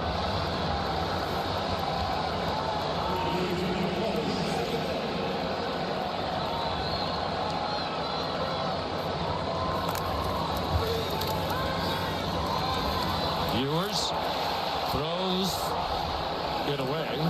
And a good decision. They had two defenders nearby, Jaden Bloom, the intended receiver. Big point here for Quinn Ewers. This part of the field, third down, probably anticipating pressure. Oklahoma State thinking, hey, a sack here could potentially make the field goal much more difficult. So I would be thinking, if I'm Quinn Ewers, cannot take a sack, got to get the ball out quick and anticipate pressure coming from the Cowboys. They go with 5 receivers. And Ewers out of the gun on 3rd down and 5. Short set, and it's through the hands of Blue on the near sideline. So the field goal team will come out. Or will it? They started out, and now they're being summoned back. No reason not to at least try with the timeout in your pocket. At least try. See if you can't get Oklahoma State to jump off sides. I go with a hard count here, and maybe you can pick it up with the offsides. And Oklahoma State very late running a player onto the field. And now the play clock is running out. And it expires. And there's a penalty.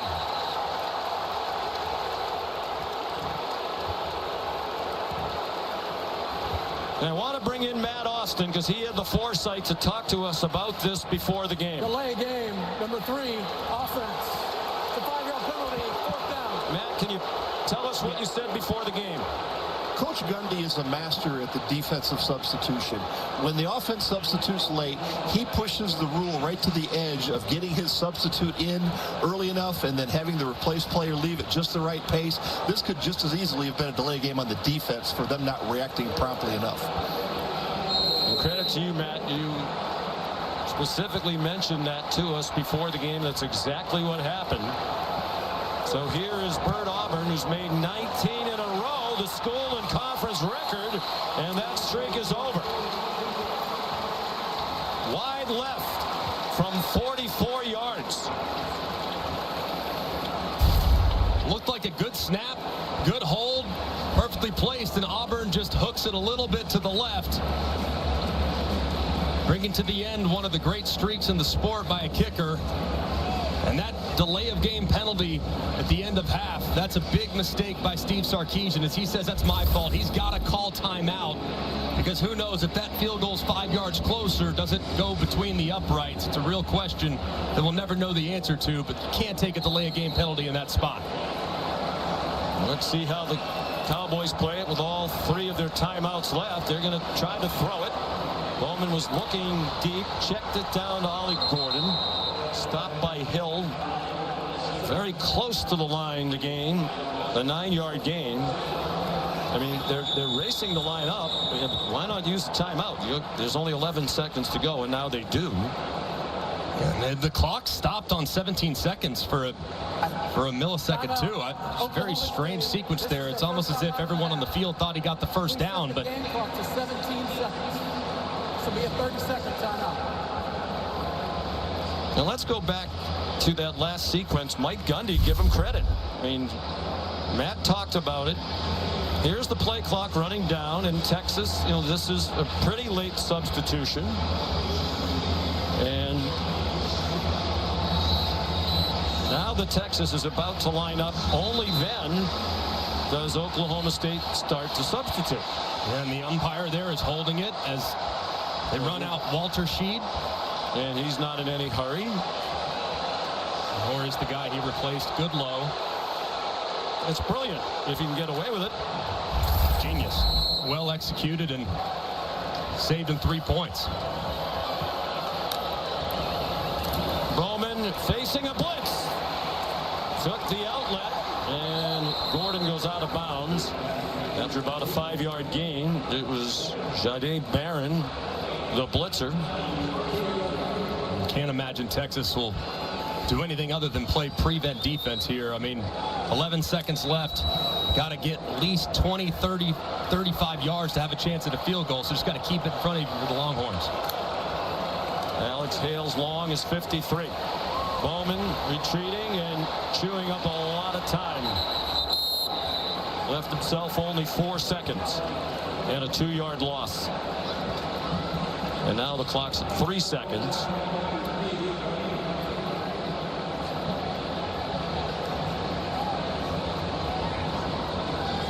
Please put 5 seconds on the game clock. 5 seconds.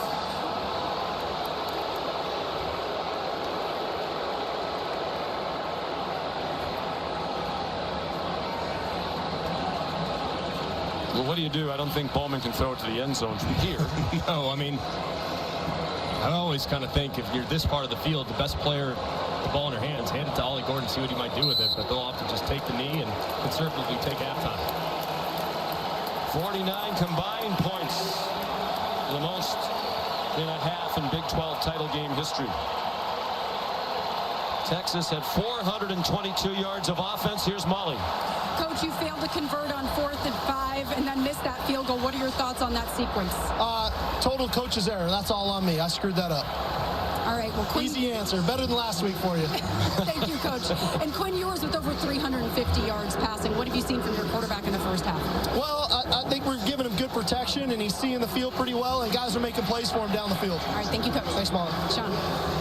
Steve Sarkisian, a very well-liked man in college football. I think you just got a glimpse of why. His team leads 35-14. We'll send you to the studio for the Capital One halftime report after this message and a word from our ABC stations. To Dr. Pepper Championship Week. And we welcome you back to the Dr. Pepper Big 12 Championship game from at&t Stadium in Arlington, Texas. Number 7, Texas, trying to win the conference title in their last year in the Big 12. And try to enhance their resume. An eye toward the college football playoff, off to a great start in pursuit of both of those goals with a 35-14 lead, and they'll receive Logan Ward's opening kickoff to start the second half. And it'll be a touchback. Sean McDonough, Greg McElroy. You know, we talked to Steve Sarkisian during the week about the college football playoff. We said if you got into a situation where you feel like you have to kind of hammer Oklahoma State to make a point, he said, no, I really hope we wouldn't have to do that. What I do hope is that we look like a very talented, deep, well-rounded team at all phases of the game that's worthy of being in the playoff. Still a half to go, but so far they have accomplished that goal. Yeah, I mean, they are excellent. When they're playing their best football, I mean, they're a top 4 team. I mean, they are one of the 4 best teams in America, and we saw in the first half that they are playing at a ridiculously high level today. And outside of the 1 interception from Quinn Ewers, it's been pretty solid. Personal foul, illegal blindside block, number 2 of the return team. The penalties half the distance to the goal. First down.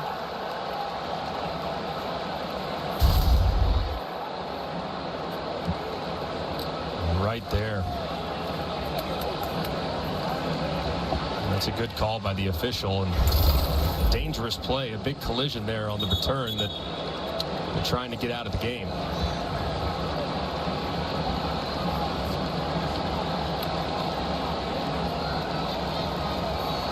The previous play is under further review.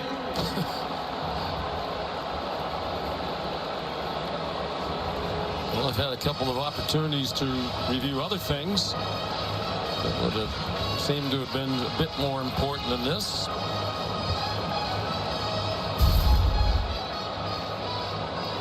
Probably looking at whether or not for targeting. That's why they're looking at it. That's understandable. Derek Williams, the penalized player. Potentially significant, too, because Williams is their best cover safety. In the event in which he is tossed for targeting, he would be forced to miss the first half of the Longhorns' next game, which could very well be a playoff game. Let's check in with Molly McGrath. Well, Sean, I spoke with Cowboys head coach Mike Gundy at the half. He confirmed that their corner Corey Black will not return in this game with injury. He said that really hurts their pass defense because at one point he was looking out there were 4 freshmen back there defending Texas's skilled players. He said we need to mix it up coverage-wise to keep Texas's offense guessing. But Oklahoma State leads the country in second half comebacks, guys. Gundy says that does give them confidence. Yes, they do, including last week when they had to beat BYU to get into this conference championship game. They were down by 18 at the half, by 11 in the fourth quarter, and rallied to win in 2 overtimes. This is a much better opponent. After review, There's a foul for targeting against number 2 of the kicking team. Sorry, of the return team. That half the distance penalty will be enforced. Number 2 is disqualified for the remainder of the game. So Williams, who does factor in the secondary rotation, not just a special teams player. Jeff Robertson victimized by that. And Texas will start at the 12.5. Led by Ewers. He's on the verge of making history in the Big 12 championship game. Handed it off to C.J. Baxter. At the half, Ewers 354 yards. That's only 30 yards away from the most passing yards in a Big 12 title game. Sam Bradford of Oklahoma, 384 against Missouri in 2008. And he was lights out too. I mean, just a couple off-target throws and had the bad decision on the interception, but every other throw hit those receivers in stride. Four-man rush after Ewers. Xavier Worthy stopped near the line to gain by Cam Smith.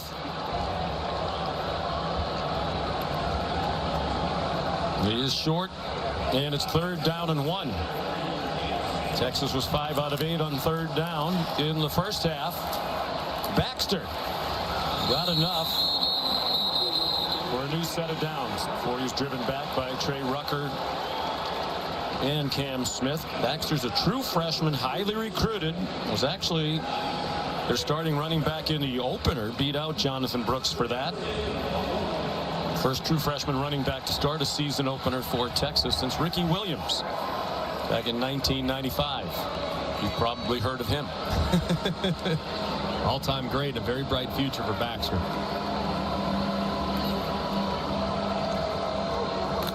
And the crowd eerily silent to begin this second half. A lot of them still enjoying the hospitality of this mammoth stadium. Sanders the catch. Yep, let's say most are well hydrated here today. And there's not an empty seat here. This is a gigantic stadium, and in the first half you looked around, hard to find an empty seat. One of the biggest games. Here we go again with the slow substitution. One of the biggest games in recent history for Texas. 10th year of the college football playoff. They've never been in it. Short game for Baxter.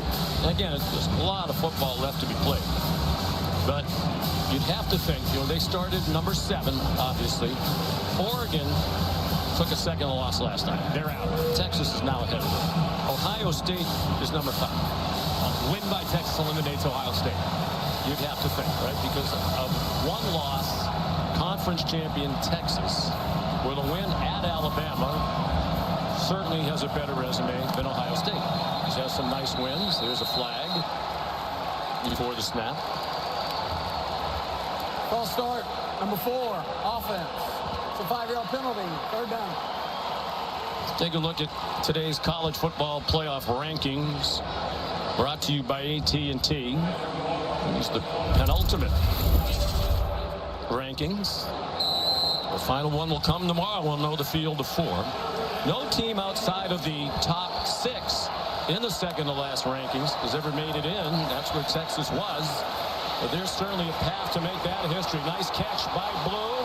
One-handed snag of a ball behind him. They trapped it on his hip as he moved up the field for 15 yards and a first down.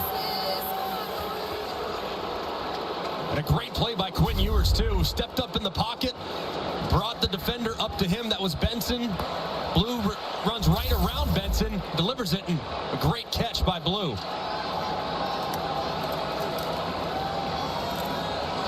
Now Worthy, and a good tackle at the 41 by Cale Smith.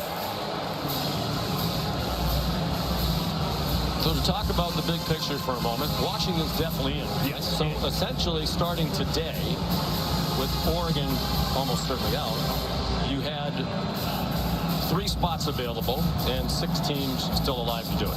Very much. I think the clearest way to say it for Texas, to guarantee themselves a spot, they need one upset. Alabama to beat Georgia or Louisville to beat Florida State. Jaden Blue, the ball carrier, Anthony Goodlow, made the tackle for Oklahoma State. And it's interesting. A much more conservative, time-consuming approach here adopted by the Horns with the 21-point lead to start the second half. Running the play clock.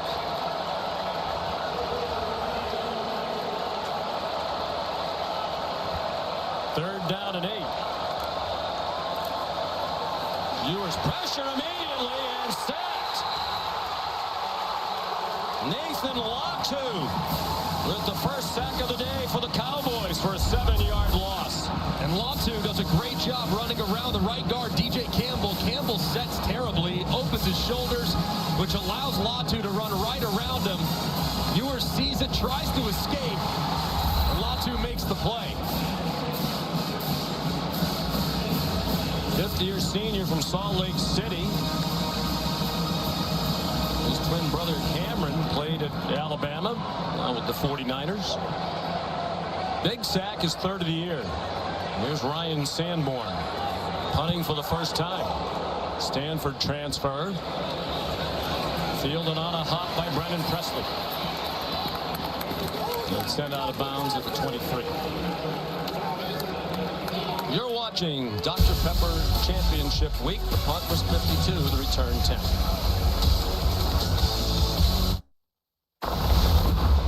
Here's the All-State playoff predictor. Washington is in there on the bottom. There's no question. They're going to be one of the 4 CFP teams. So these 6 still alive. And I think to simplify it from the Texas point of view, since that's where we are, if they win this game and Florida State loses, they're in, right? They're in.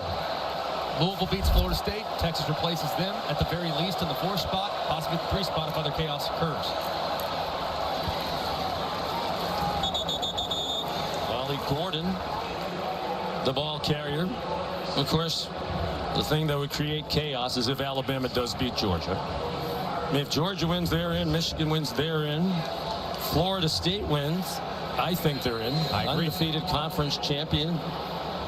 You would have 4 undefeated conference champions in that scenario, which would be unprecedented. And Texas would be on the outside looking in, likely in the 5 spot as a 1-loss conference champ. Ollie Gordon is down and being tended to. His mom and Cowboy Nation very concerned.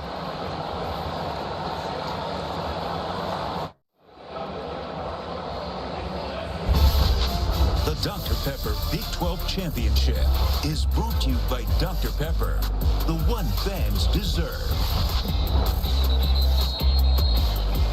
Aerial coverage provided by Goodyear, celebrating the challenge of road games everywhere. Are you ready for the road? Goodyear, more driven. Inside at&t Stadium, 84,523 the attendance. That's a sellout. And the record attendance for a Big 12 championship game. This is the 22nd edition.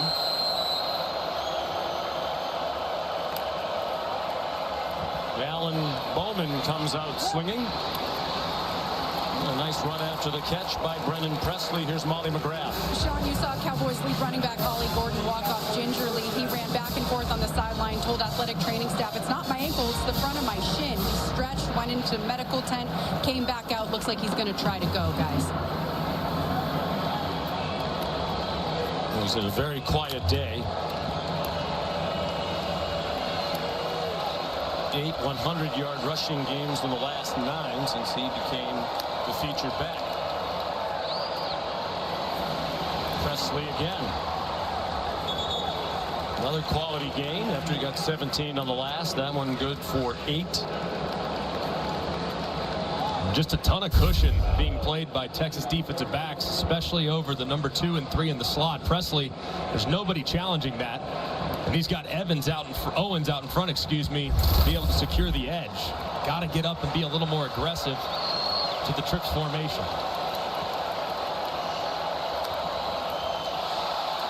And Bowman on a high snap.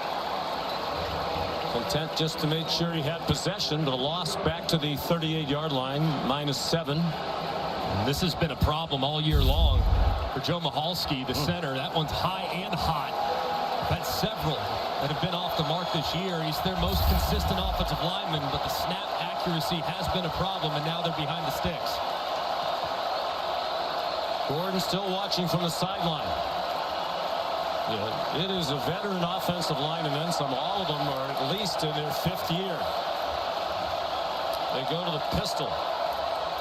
And it's Vailahi when they really need a first down. They had 4 carries all year prior to today on 3rd down and 8. Wow. Are you surprised by that call? I am, especially knowing where Texas has had trouble this year. I mean, in the secondary, they've given up big plays, and Oklahoma State today has been able to manufacture a few, including a pass interference downfield on 3rd down. So I'm surprised that they would opt to be so conservative against a top 5 run defense. And when you have a number of playmakers at wide receiver, especially Presley, usually their target on 3rd down, maybe they thought they would surprise Texas. They did not. Hudson Cock. Xavier Worthy, the fair catch at the 21. More than midway through the 3rd quarter now. Still a 21-point lead for Texas. The College Football Playoff Semifinals and the College Football Playoff National Championship on ESPN.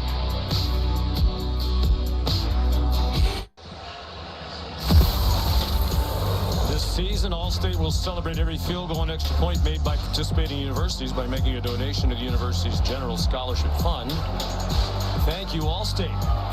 We thought we'd have a lot of scholarship money coming from All-State with these 2 kickers, Bert Auburn and Alex Hale, 1 and 2 in the country this year in field goals made, 28 and 26 respectively. Neither's kicked one today. Auburn missed one, and a 19 straight field goals made streak. 11-yard gain, another catch by Sanders. Ewers up to 388.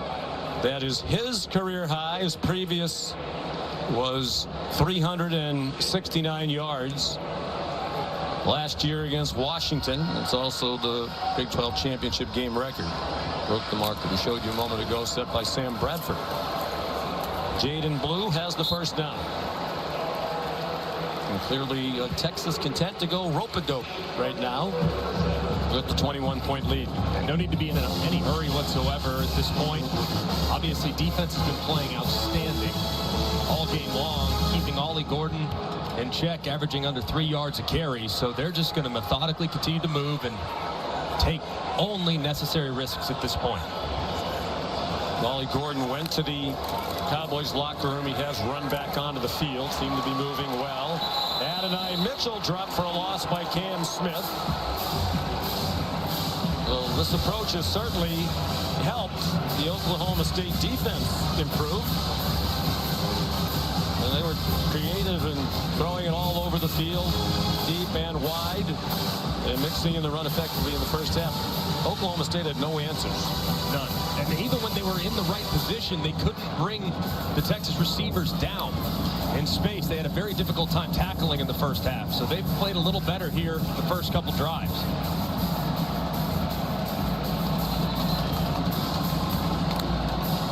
But the clock is running, and whistles stop it. We're under 5 minutes to go in a scoreless 3rd quarter after record 49 combined points in the first half. Prior to the snap, not all 11 players are set. False start, number 0, offense. 5-yard penalty, so 2nd down. That's got to be a little frustrating for Steve Sarkisian. All year long, they've preached 60 minutes, 60 minutes. They've been great in the first half of games. In the second half, they've lost their edge. So far here in the first couple drives of the second half, just not playing with a lot of urgency. And it's allowing Oklahoma State to play much better on defense. And this has been the goal since way before the season started. Win the Big 12 championship in the last year in the conference. Beautiful throw by Ewers. A nice hands catch by Mitchell. And a first down with a 20-yard completion. And a great route by Adonai Mitchell and well-timed by Ewers. Started his eyes to the right, works it back to the left. He's out the gate. Jaden Blue stopped at the line of scrimmage. We mentioned Mitchell knack for the big catch. First touchdown of the game here today. In their win at Alabama, really put them firmly in the CFP picture at the beginning of the year. He had 2 fourth-quarter touchdown catches in Tuscaloosa to give them the lead to stay. Caught a touchdown pass for Georgia last year in both of their games in the college football playoff. Robinson trying to stay in bounds, and he did all the way to the end zone. 57 yards for Keelan Robinson. And the first score for either team here in the third quarter. Really well done by the center, number 65. That's Jake Majors. He pulls around, secures the linebacker, and Robinson creases it right behind. Almost tightropes the sideline, but couldn't do it. Explosive run nonetheless.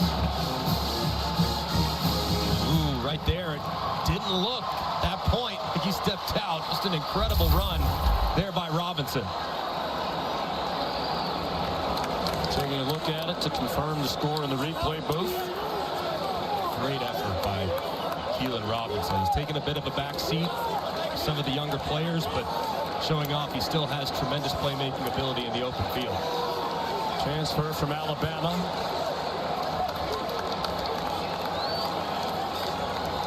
Orlando this year, basically their 4th running back, now 3rd without Jonathan Brooks. He is involved in the return game.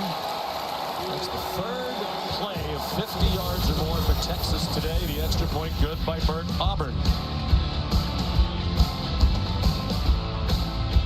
42-14.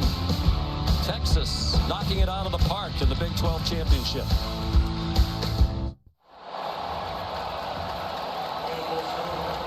Ollie Gordon and Oklahoma State down now 42-14. You're watching the Dr. Pepper Big 12 championship game. Keelan Robinson on just his 11th carry of the season. 3rd of this game. Has his longest run of the season, 57 yards. And a 2nd rushing touchdown of 2023. And Will Stone, sophomore from Austin, will kick off.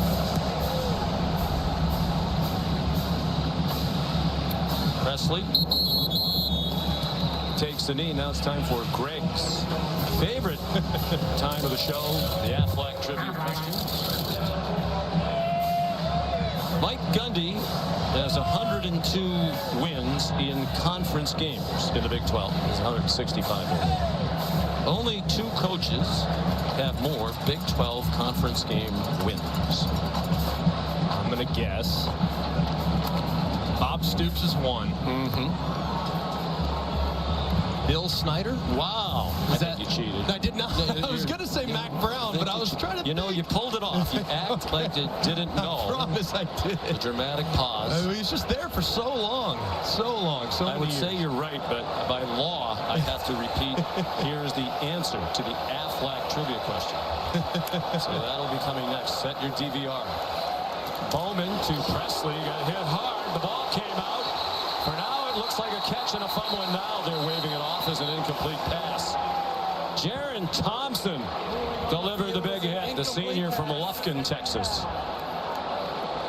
They have excellent depth in that secondary. Good solid hit there from Thompson, too. Turns his head to the side, initiates contact with the shoulder. It's a good form tackle. And this sometime this year with an injury. Here's the screen. Ollie Gordon. Good call, well executed. And a first down as he's collared at the 43-yard line for an 18-yard pickup. Michael Taft made the tackle. Sophomore safety. Hasn't been any room for Ollie Gordon all game long. Texas has done a great job keeping him bottled up between the tackles. One of the few times he got out into the open field, and Get to see some of that game-breaking speed on display for a moment. He's been held to 31 yards rushing, 2.8 per carry, came in averaging 6.5 per carry, 132 a game. Bowman, nobody there in black. There's two. It was Gavin Holmes in the general direction of Brennan Presley, the pass.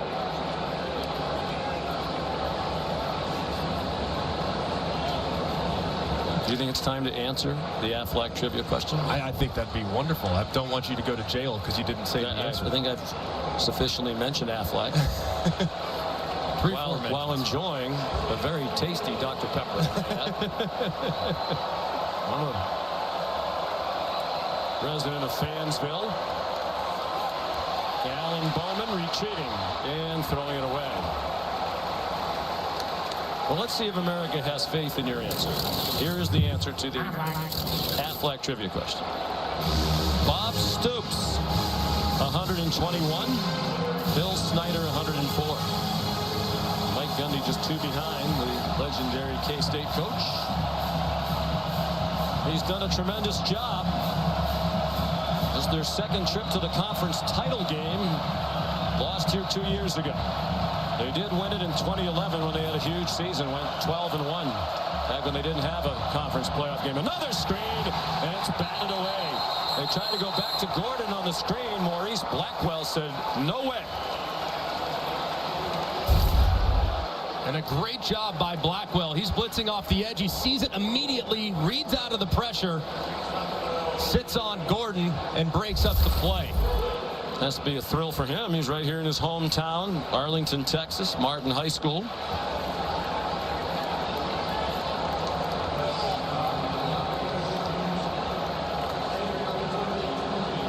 Fifth punt, all of them by Cock, who ordinarily divides the duties with Wes Paul, who's a right-footed kicker. And Mike Gundy's an interesting guy, a little quirky.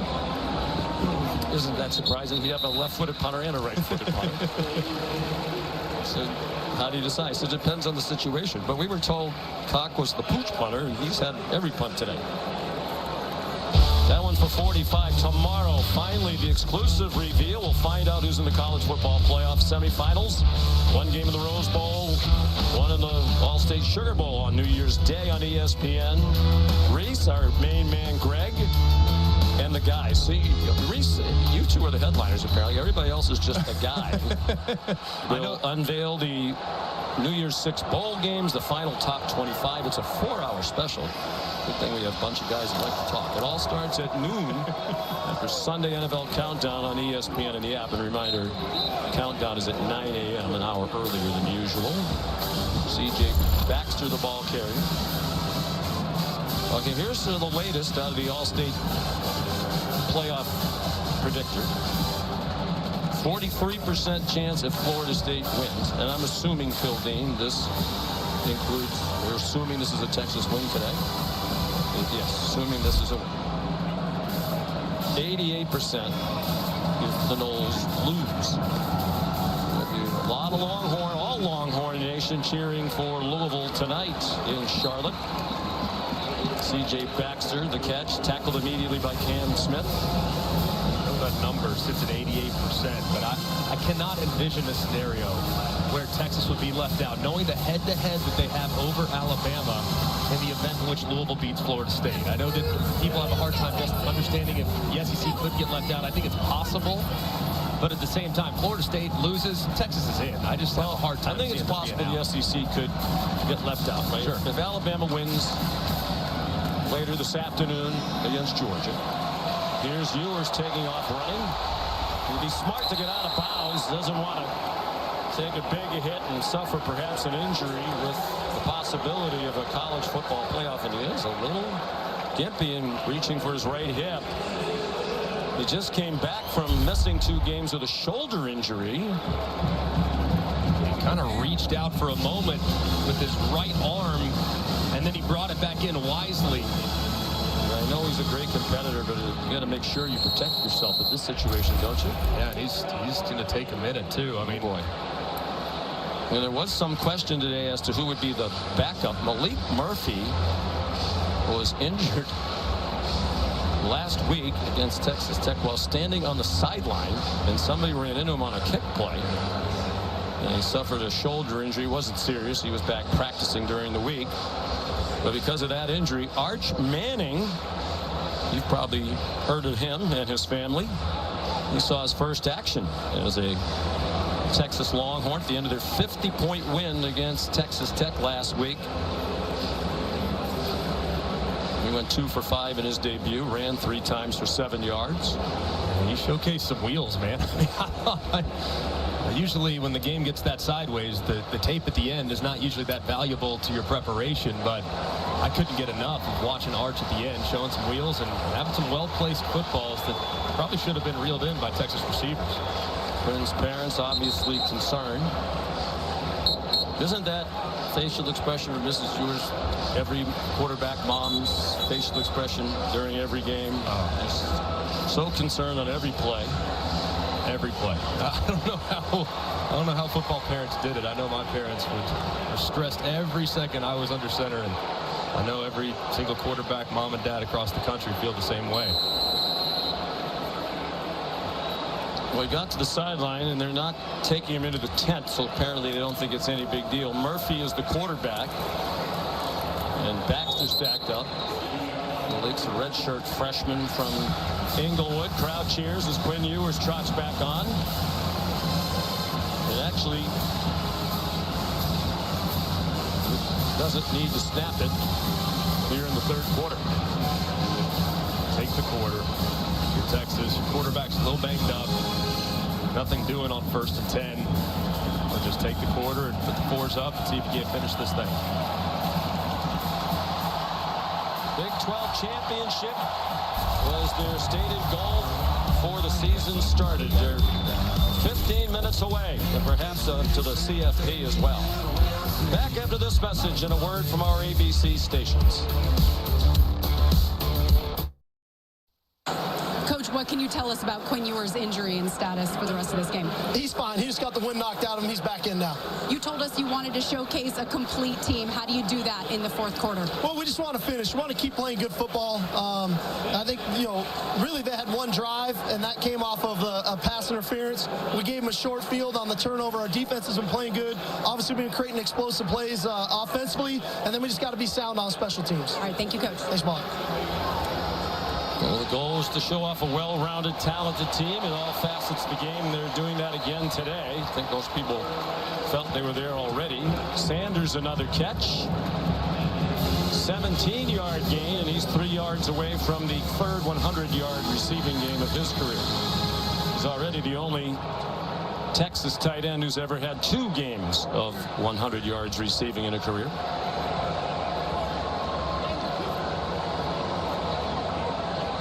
Talk about talent everywhere. He's about as talented as there is. There's Brock Bowers, and then Sanders will be right there in the conversation. Up for grabs. And Cale Smith had the coverage on Xavier Worthy. Worthy's a junior from Fresno, California. This season is 3rd of 60 catches or more. Only Roy Williams has done that. His mom, after the last home game last week, tweeted out hashtag last home game. So a lot of people thought, well, he's heading to the NFL after this season. We asked him about that. He said, nope. Love my mom, but haven't made that decision yet. But I would bet it's likely. Mom usually knows. Worthy has 5 catches today. C.J. Baxter dropped for a loss by Colin Oliver, 1-yard loss. You reference just how many weapons they have. I mean, they have so many mismatches. At&t Mitchell's got great length, great vertical speed. Xavier Worthy's crazy explosive. J.T. Sanders at tight end, I don't know what you cover him with. You can't cover him with the safety or a linebacker, and then an excellent 1-2 punch at running back with a great offensive line. I mean, they are deadly at all positions offensively. 3rd down and 11. They rush 5 in the end. It's a crosser for Worthy, and he didn't get to the 50-yard line. Nice play by Cale Smith, redshirt sophomore from Oklahoma City. And now Worthy's down. I mentioned he was down a couple of times last week. Actually, at one point went to the locker room and then came back. Timeout on the field for an injury. He told us when we visited during the week that he was fine. It looked like an awkward stick of his left leg into the ground.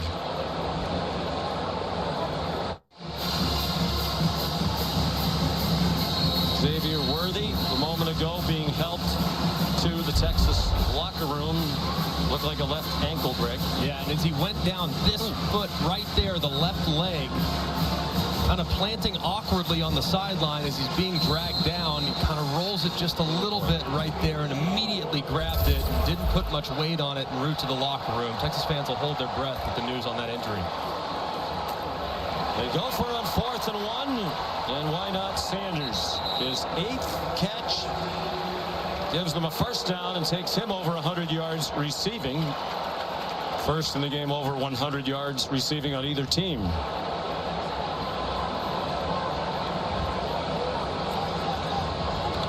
'93 career catches. Here's Baxter rumbling up the middle for a first down.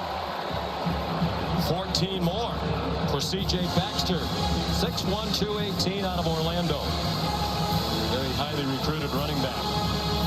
Got to give credit, too, to this offensive line. I mean, all day long, Quinn Ewers has had plenty of time, has been sacked once, but the lanes in the run game have gotten bigger and bigger as the game's gone along. Experienced group. They brought all 5 starters back from last season. Left tackle Kelvin Banks, one of the best in the country, even as a sophomore.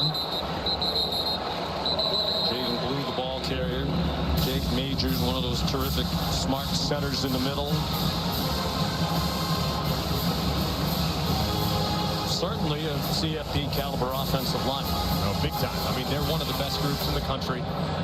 Done a great job all season long with the veteran presence of Christian Jones on the right side, the talent of Calvin Banks on the left side, and Majors in the middle with excellent guards. I mean, they are really solid and will be a tough matchup for everyone. Ewers throws it away. Now, if Worthy were not able to go, if they make it into the college football playoff, that's a huge loss. He had 67 catches coming in, 6 more today. A lot of teams spread out the catches among wide receivers. Steve Sarkisian, it almost always goes to Worthy, Mitchell, or Worthington. 161 combined catches, including today. The entire rest of their wide receiver corps has 9, and 7 of those are Jonte Cook, the freshman. And Xavier Worthy, too, accounts for nearly 28% of the target share, so he is by far and away their #1 guy. Ewers on 3rd down and 7. Over the middle. Here's Adonai Mitchell. 15 yards and another first down. Ewers up to 451 yards on 35 out of 45. And the 4 touchdown passes all in the first half. Needs 1 more to have the Big 12 championship game record all by himself.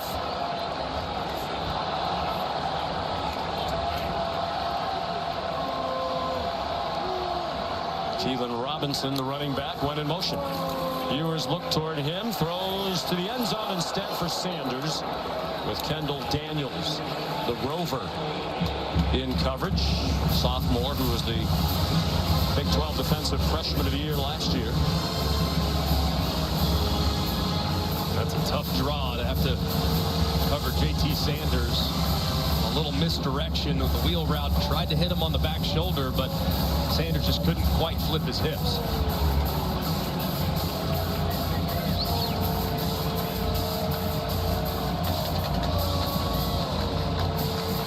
Second and 10. They can get another first down at the 1. Robinson, room outside. They won't catch him. Touchdown, Texas.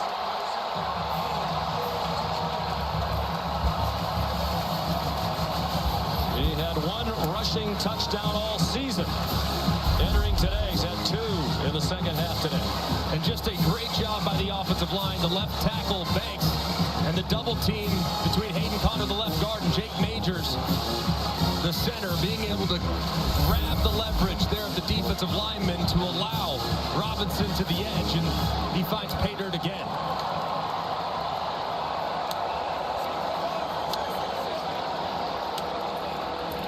Burt Auburn.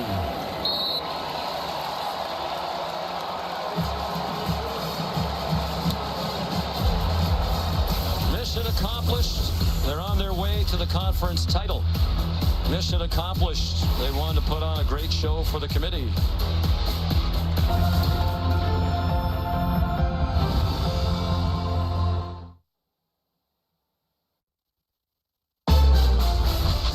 The Dr. Pepper Big 12 Championship is brought to you by Dr. Pepper, the one fans deserve. The first Big 12 championship game was played in 1996. Texas won it by 10 over third-ranked Nebraska. That was an upset. James Brown threw for 353. Priest Holmes rushed for 120. Coach John Makovic. Well, that was their first year in the conference, the first year of the conference, and now try to bookend it in their last season in the Big 12 as they head off to the SEC next year. And Ewer said it would be a dream. Helped lead his team to victory in a dream performance by him. Record 452 yards. Brennan Presley will try to bring it back. And he's tripped up at the 11. Just a 10-yard return. Yongle Afau made the tackle. 35 for 46 for 452, 4 touchdowns. The one interception led to an Oklahoma State touchdown. I'm guessing he might be done for the day. I don't think, especially after the scare a moment ago. I think that'd be wise. He's had a remarkably efficient day and is very decisive and very accurate throughout the afternoon. Alan Bowman still the quarterback, and Ollie Gordon the ball carrier. I mentioned Bowman started out, he's a Texas native, went to Texas Tech 2018, wanted to play for Cliff Kingsbury back in the day when the Red Raiders were throwing it around all over the place in the air raid. He was a starter as a true freshman. He had a game of 605 passing yards against Houston. Cliff Kingsbury fired at the end of that year. They changed their style of offense with the new coach, Matt Wells. He's on target to Presley. He was the starter for much of the next 2 seasons while battling injury, including twice a collapsed lung. He decided Texas Tech was not the best place for him. So he and his family decided he'd transfer. He wound up at Michigan. Obviously, totally different offense than the air raid that he went to play for. He said it was a great experience. Learned how to play under center, pro-style offense. Learned a lot from Jim Harbaugh. Was the backup there, got into 7 games. And won 2 Big 10 championships in his 2 years at Michigan. And then transfers here. And Mike Gundy said it's great because we do a little bit of both. Right. Air raid and kind of similar to what Michigan does. Yeah, he said that's kind of what made Bowman so appealing, is that he had some under center experience, had some pro-style experience to go along with the air raid principles as well. He throws to an open receiver, Rashad Owens, dodging tacklers and finally pulled down at the 35-yard line of Texas. 41-yard pass play. Bowman to Owens. This was a nice throw from Bowman. Well, cover 2, corner stays in the flat. He works right in behind him, gets the ball up and down before the safety can recover, and Owens spins forward for a couple yards after catch. It's the longest play of the day for Oklahoma State. 41-yard gain, 20 of it after the catch. Bowman now 18 out of 33 for 215 yards. The fake to Gordon. The ball's popped out again. Braden Cassidy had it, and it's ruled incomplete. Another big hit by Jaron Thompson. He's had a couple here in the second half. And that one knocked it away from Cassidy. Yeah, big collision from Thompson. Rolling on the field is an incomplete pass. Second down. It's a good call as the ball was moving throughout the course of him trying to reel that in, and a big shot delivered by Thompson. Another Really well-executed tackle. That's great fundamentals. Lead with your shoulder, initiate contact with as much force as possible to jar the ball loose. Cassidy's a fifth-year senior. He's from Austin, the home of the University of Texas. Almost had his 14th career reception. In his 61st game as an Oklahoma State Cowboy, where his dad once coached. Here's Presley. Another solid hit. Thompson in there again with David Benda. Thompson's flying around, and he's had some ups and downs in coverage this year, but as far as being active in the run game, he's been very solid, very physical player that has had a nice performance today. 3rd down and 2. Gordon still on 34 yards. They've had to go largely to an air attack here. They faked it to him out wide, and it was not a great throw. Necessitated a diving catch by Bray, and they actually lost a yard. And with under 8 minutes to go and down by 35, they're going to go for it on 4th down and 3.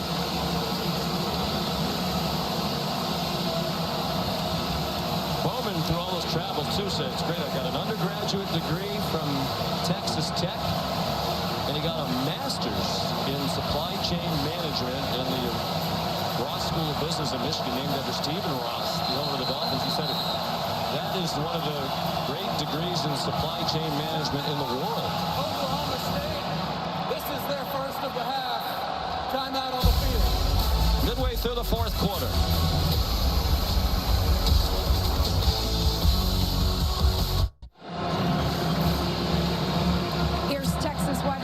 Xavier Worthy. He was back in the x-ray room and came out onto the field out of his pads. He has a boot on his left leg. He's also using crutches. Now Texas doesn't supply injury information, but it looks like Xavier Worthy's day is done, guys. And obviously they don't need him for the rest of this one. That would be a critical loss if they get into the college football playoff. And again, does the committee, when evaluating teams, consider if he can't play? It's for Presley, caught it, and he's taken down at the 3-yard line. Jahdae Barron made the tackle. So the best drive of the day for Oklahoma State, that's a 25-yard gainer. And a great job off the motion, a little out and up from Presley. He times it perfectly. It's well thrown. He gets inside of Barron, who's in coverage, and reels it in. 9 catches for 93 for Presley. What a terrific career he's had at Oklahoma State. Ollie Gordon had a very frustrating day.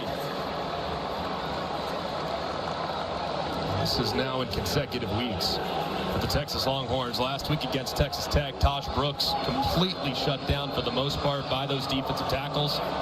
And then again today, leading rusher in the country, just no room all afternoon. Bowman to the end zone, caught. Rashad Owens, the touchdown. Nice drive engineered by Bowman. They went 89 yards in 10 plays. And a good job here working through some traffic by Owens. Just a negotiated defender goes behind him. Anthony Hill loses sight. And Bowman sees it all the way, drifts back, buys a little time, throws an accurate pass for the touchdown. He has 2 touchdowns today on 4 catches. Had 1 touchdown the entire regular season on 49 catches. Logan Ward again on for the PAT. Wes Paul the holder. Zaragoza the snapper. And it's good. 6:26 to go. 49-21 Texas.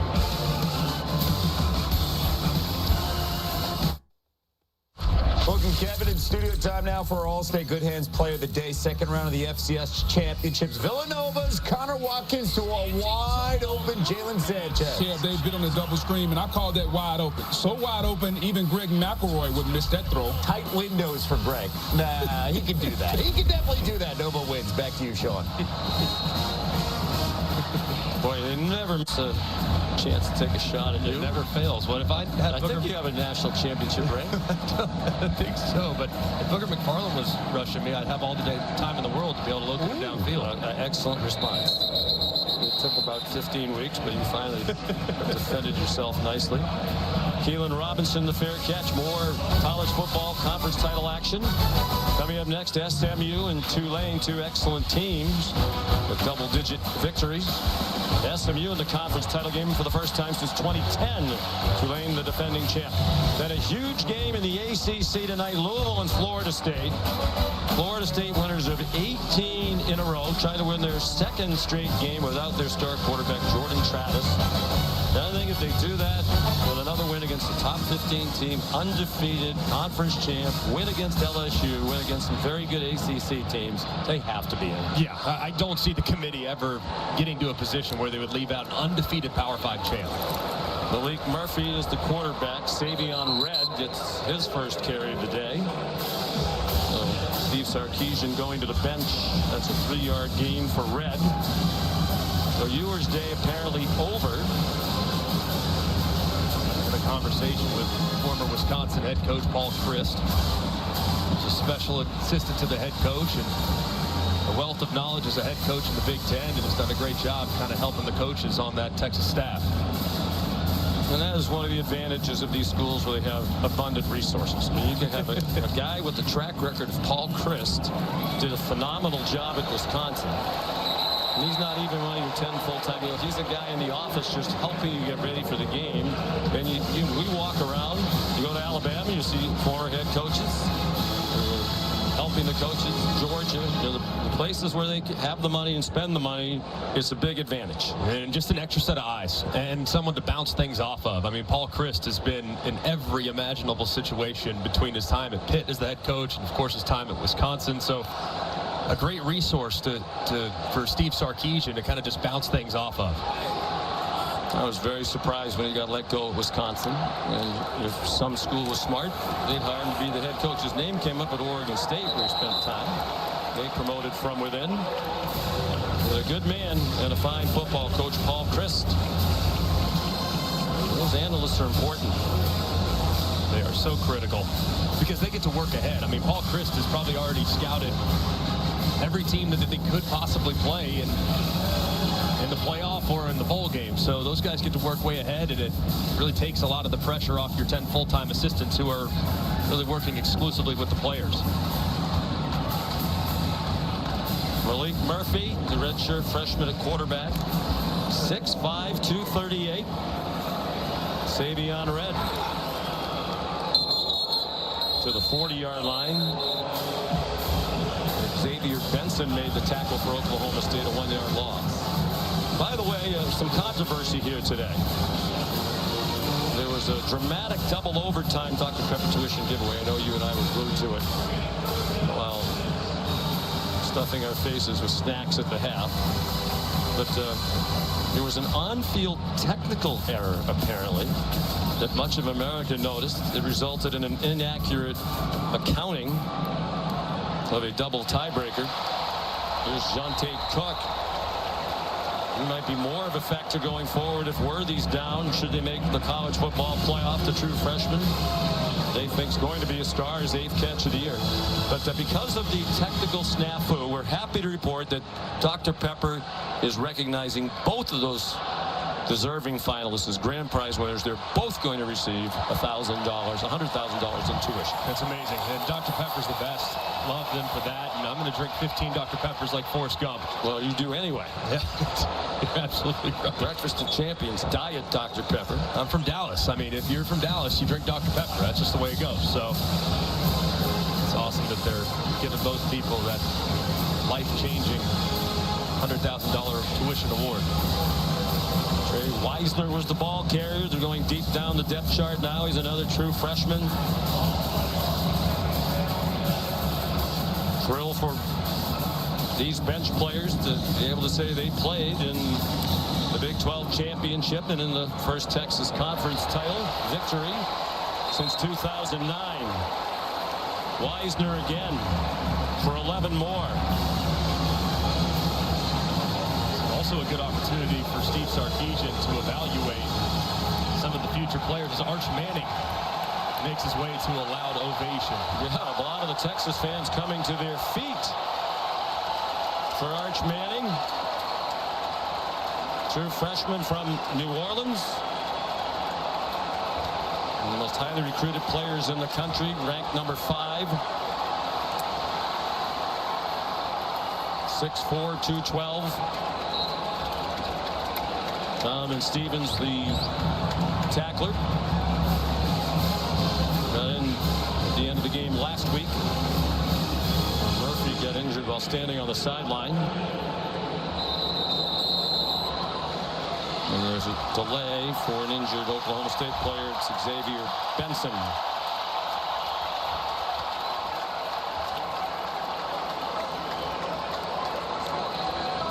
Arch Manning, and coming to Austin with so much fanfare, so many expectations.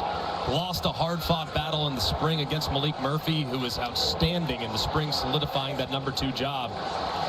Steve Sarkisian and the staff, they're so optimistic with where Arch is going to go. Of course, the pedigree, the maturity, great family support system that understand it's going to be a process for Arch as he transitions from private school in Louisiana to the biggest stage here in the Power 5 and ultimately the SEC. So, don't you think this has been great for him? He doesn't have to step in and play right away as a true freshman and get the great coaching of Steve Sarkisian and his staff. It's exactly how you'd want to bring a quarterback on. Sometimes playing too early is not to your advantage. Redshirt, run the scout team, get a million reps, get acclimated with the offensive system, and get up to speed going against the defense every single day in practice.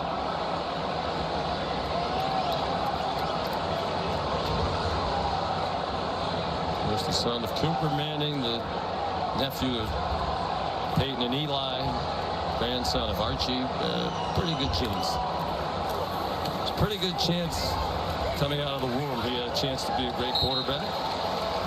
Read the ball carrier. Texas is a minute away from its first 12-1 start to a season since 2009, the last time they won the conference title. They played for the national championship that year. They came into this conference by winning the championship in 1996. Quinn Ewers, living a dream, leads them out of the conference with a championship. And it's Jonathan Brooks who put enough of his uniform on just to be on the field for the championship game. What a smart and classy gesture by Steve Sarkisian for the great running back.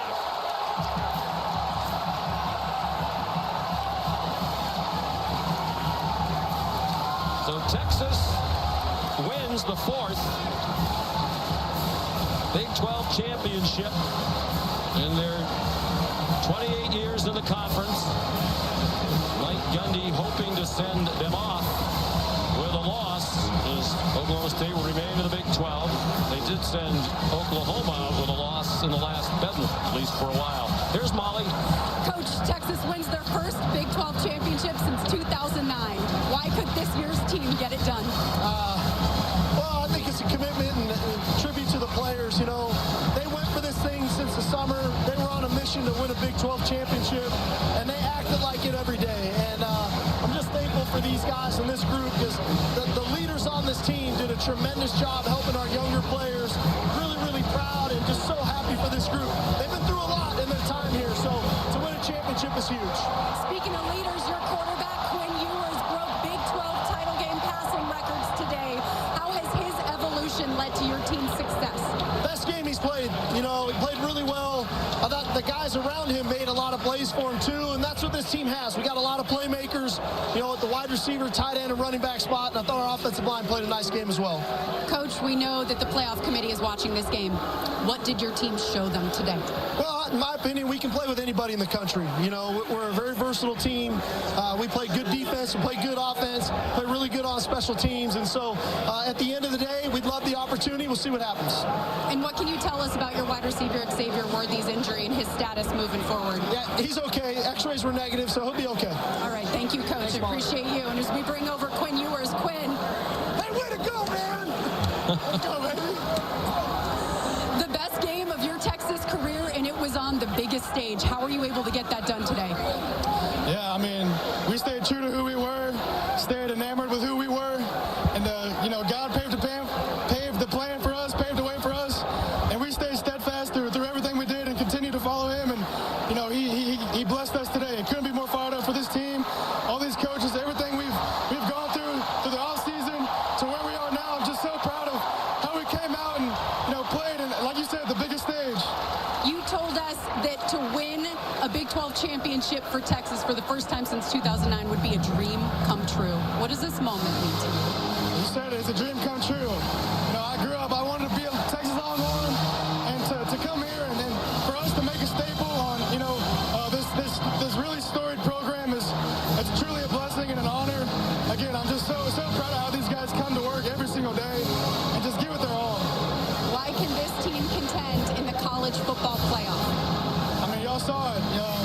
This team's a really good second-half team that we just played, and we came out and we were a first-half and a second-half team. So it's going to be hard for those guys to make a decision on whether we should be in or not, but I think today we really proved the point that, in championship games, we play at a very, very high level. Congrats on the win. Thank you, guys. Thank you. Guys. Well, they did their part.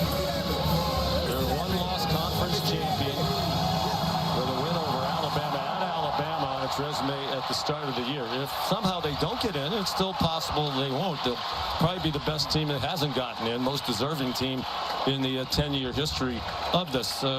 Who knows what might happen? I do think now they've put themselves in a situation where they have a better resume than Ohio State. Yes. So it could be as simple as if Florida State loses tonight, Texas is in. Yeah, it's as simple as that. That guarantees them a spot. And then in the event in which Bama beats Georgia, Texas has the benefit of the head-to-head. Now, will the SEC be left out of the playoff? I think that's the question that we're all wondering. I'll tell you this. That right there is one of the 4 best teams in America.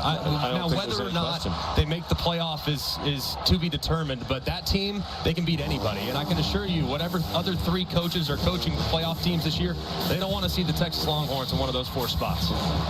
Well, you mentioned it a couple times. If Alabama wins, it's going to be interesting. Let's say Michigan wins, they're a huge favorite. Right. They're in. Washington's in. I think we both agree if Florida State wins, they're in. That leaves 1 spot. And you could have a 1-loss Georgia, 1-loss Alabama, a 1-loss Texas. Well, Alabama just beat Georgia. You would think that would trump Georgia, and then Texas has to win at Alabama. Yeah. So the scenario by which the SEC doesn't get any teams in, I think, is possible. It's a real one. It takes a lot of ifs, but all those things are possible. It's a real one, and it's unprecedented. 2018 would be the closest year, and in that season, a 12-1 Ohio State, a 1-loss Big Ten champ, was left out of the playoff. Now, that was the year they lost by 29 points, 49-20 to Purdue. And Texas doesn't have a loss like that, nor does Alabama at the moment. 10-point loss at home, never good, but the head-to-head is something the committee has told us they value based on how they've ranked the teams up to this point. Texas has been ahead of Bama every single ranking that the committee's given us. Right. So how would that change now? I mean, I know you can say, well, Alabama, now they beat Georgia. Sure. But, Texas went there and beat them by 10. I think Texas, in any scenario, has to be ahead of Alabama. Yeah. Even if they win tonight.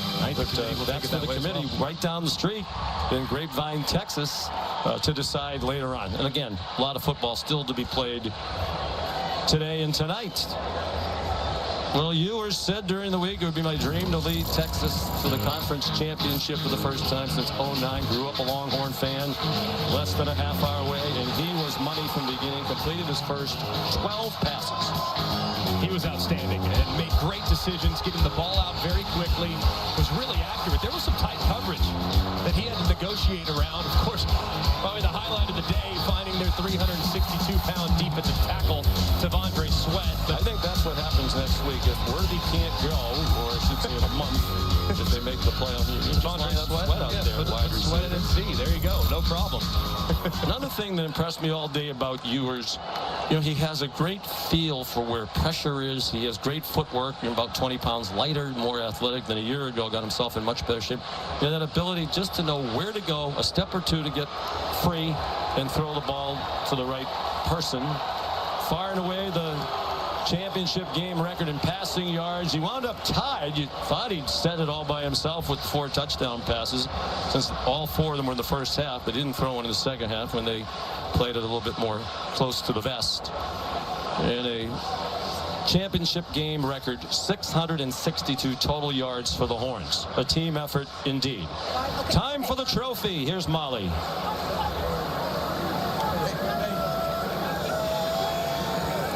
On behalf of the Big 12 Conference, we'd like to thank the fans for coming out to support this year's 2023 Dr. Pepper Big 12 Championship. Congratulations to both of the teams, but most importantly, congratulations to the Texas Longhorns, winning the Big 12 Championship for the first time since 2009.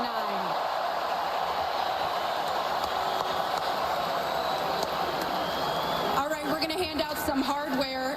I'm joined by WWE superstar The Undertaker to present the Big 12 WWE Championship belt to the Big 12 Football Championship Most Outstanding Player from Texas. Who else but Quinn Ewers?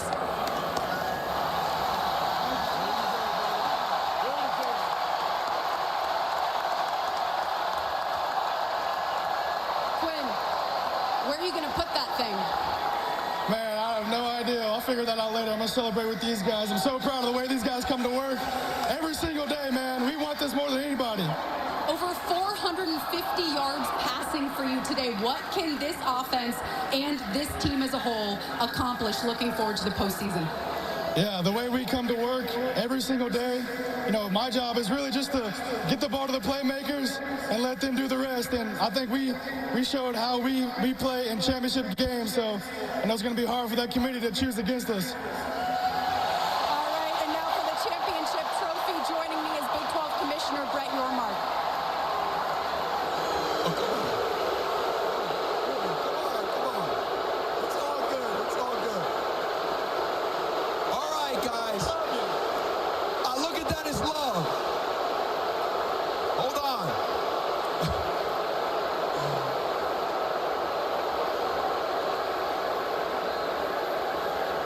Okay, first of all, I want to thank Dr. Pepper, at&t Stadium, and our great fans that set an all-time attendance record for this game.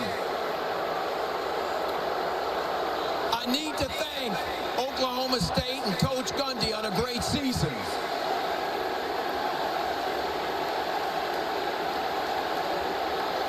It's all good. It's all good.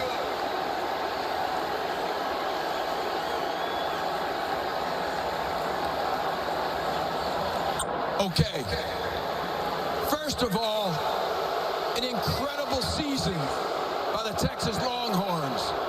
You guys, with today's dominating performance, deserve a ticket to the CFP for sure, okay? It's an honor to give Coach Carcesian and the Texas Longhorns the Dr. Pepper Big 12 Championship Trophy. Well done.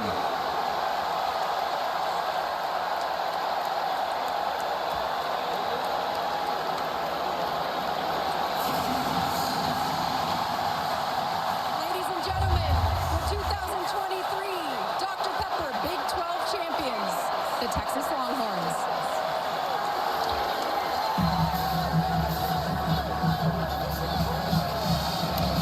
Coach, I have to ask you, your fans out here are loud and they are proud. What does this support mean to your team? Our fans have been tremendous from the day we got here, and they've been starving for a Big 12 championship just like we have. Can't thank them enough. Hook 'em horns, baby! Coach, the confetti is flying. Why could this team make the confetti fall in a national championship and in the college football playoff? Well, I think we're a really deep football team. We're very versatile. We can play offense, defense, and special teams. They've got work ethic, they've got drive, they've got commitment. And the thing we've been talking about since the summer is being champions. And today we're wearing hats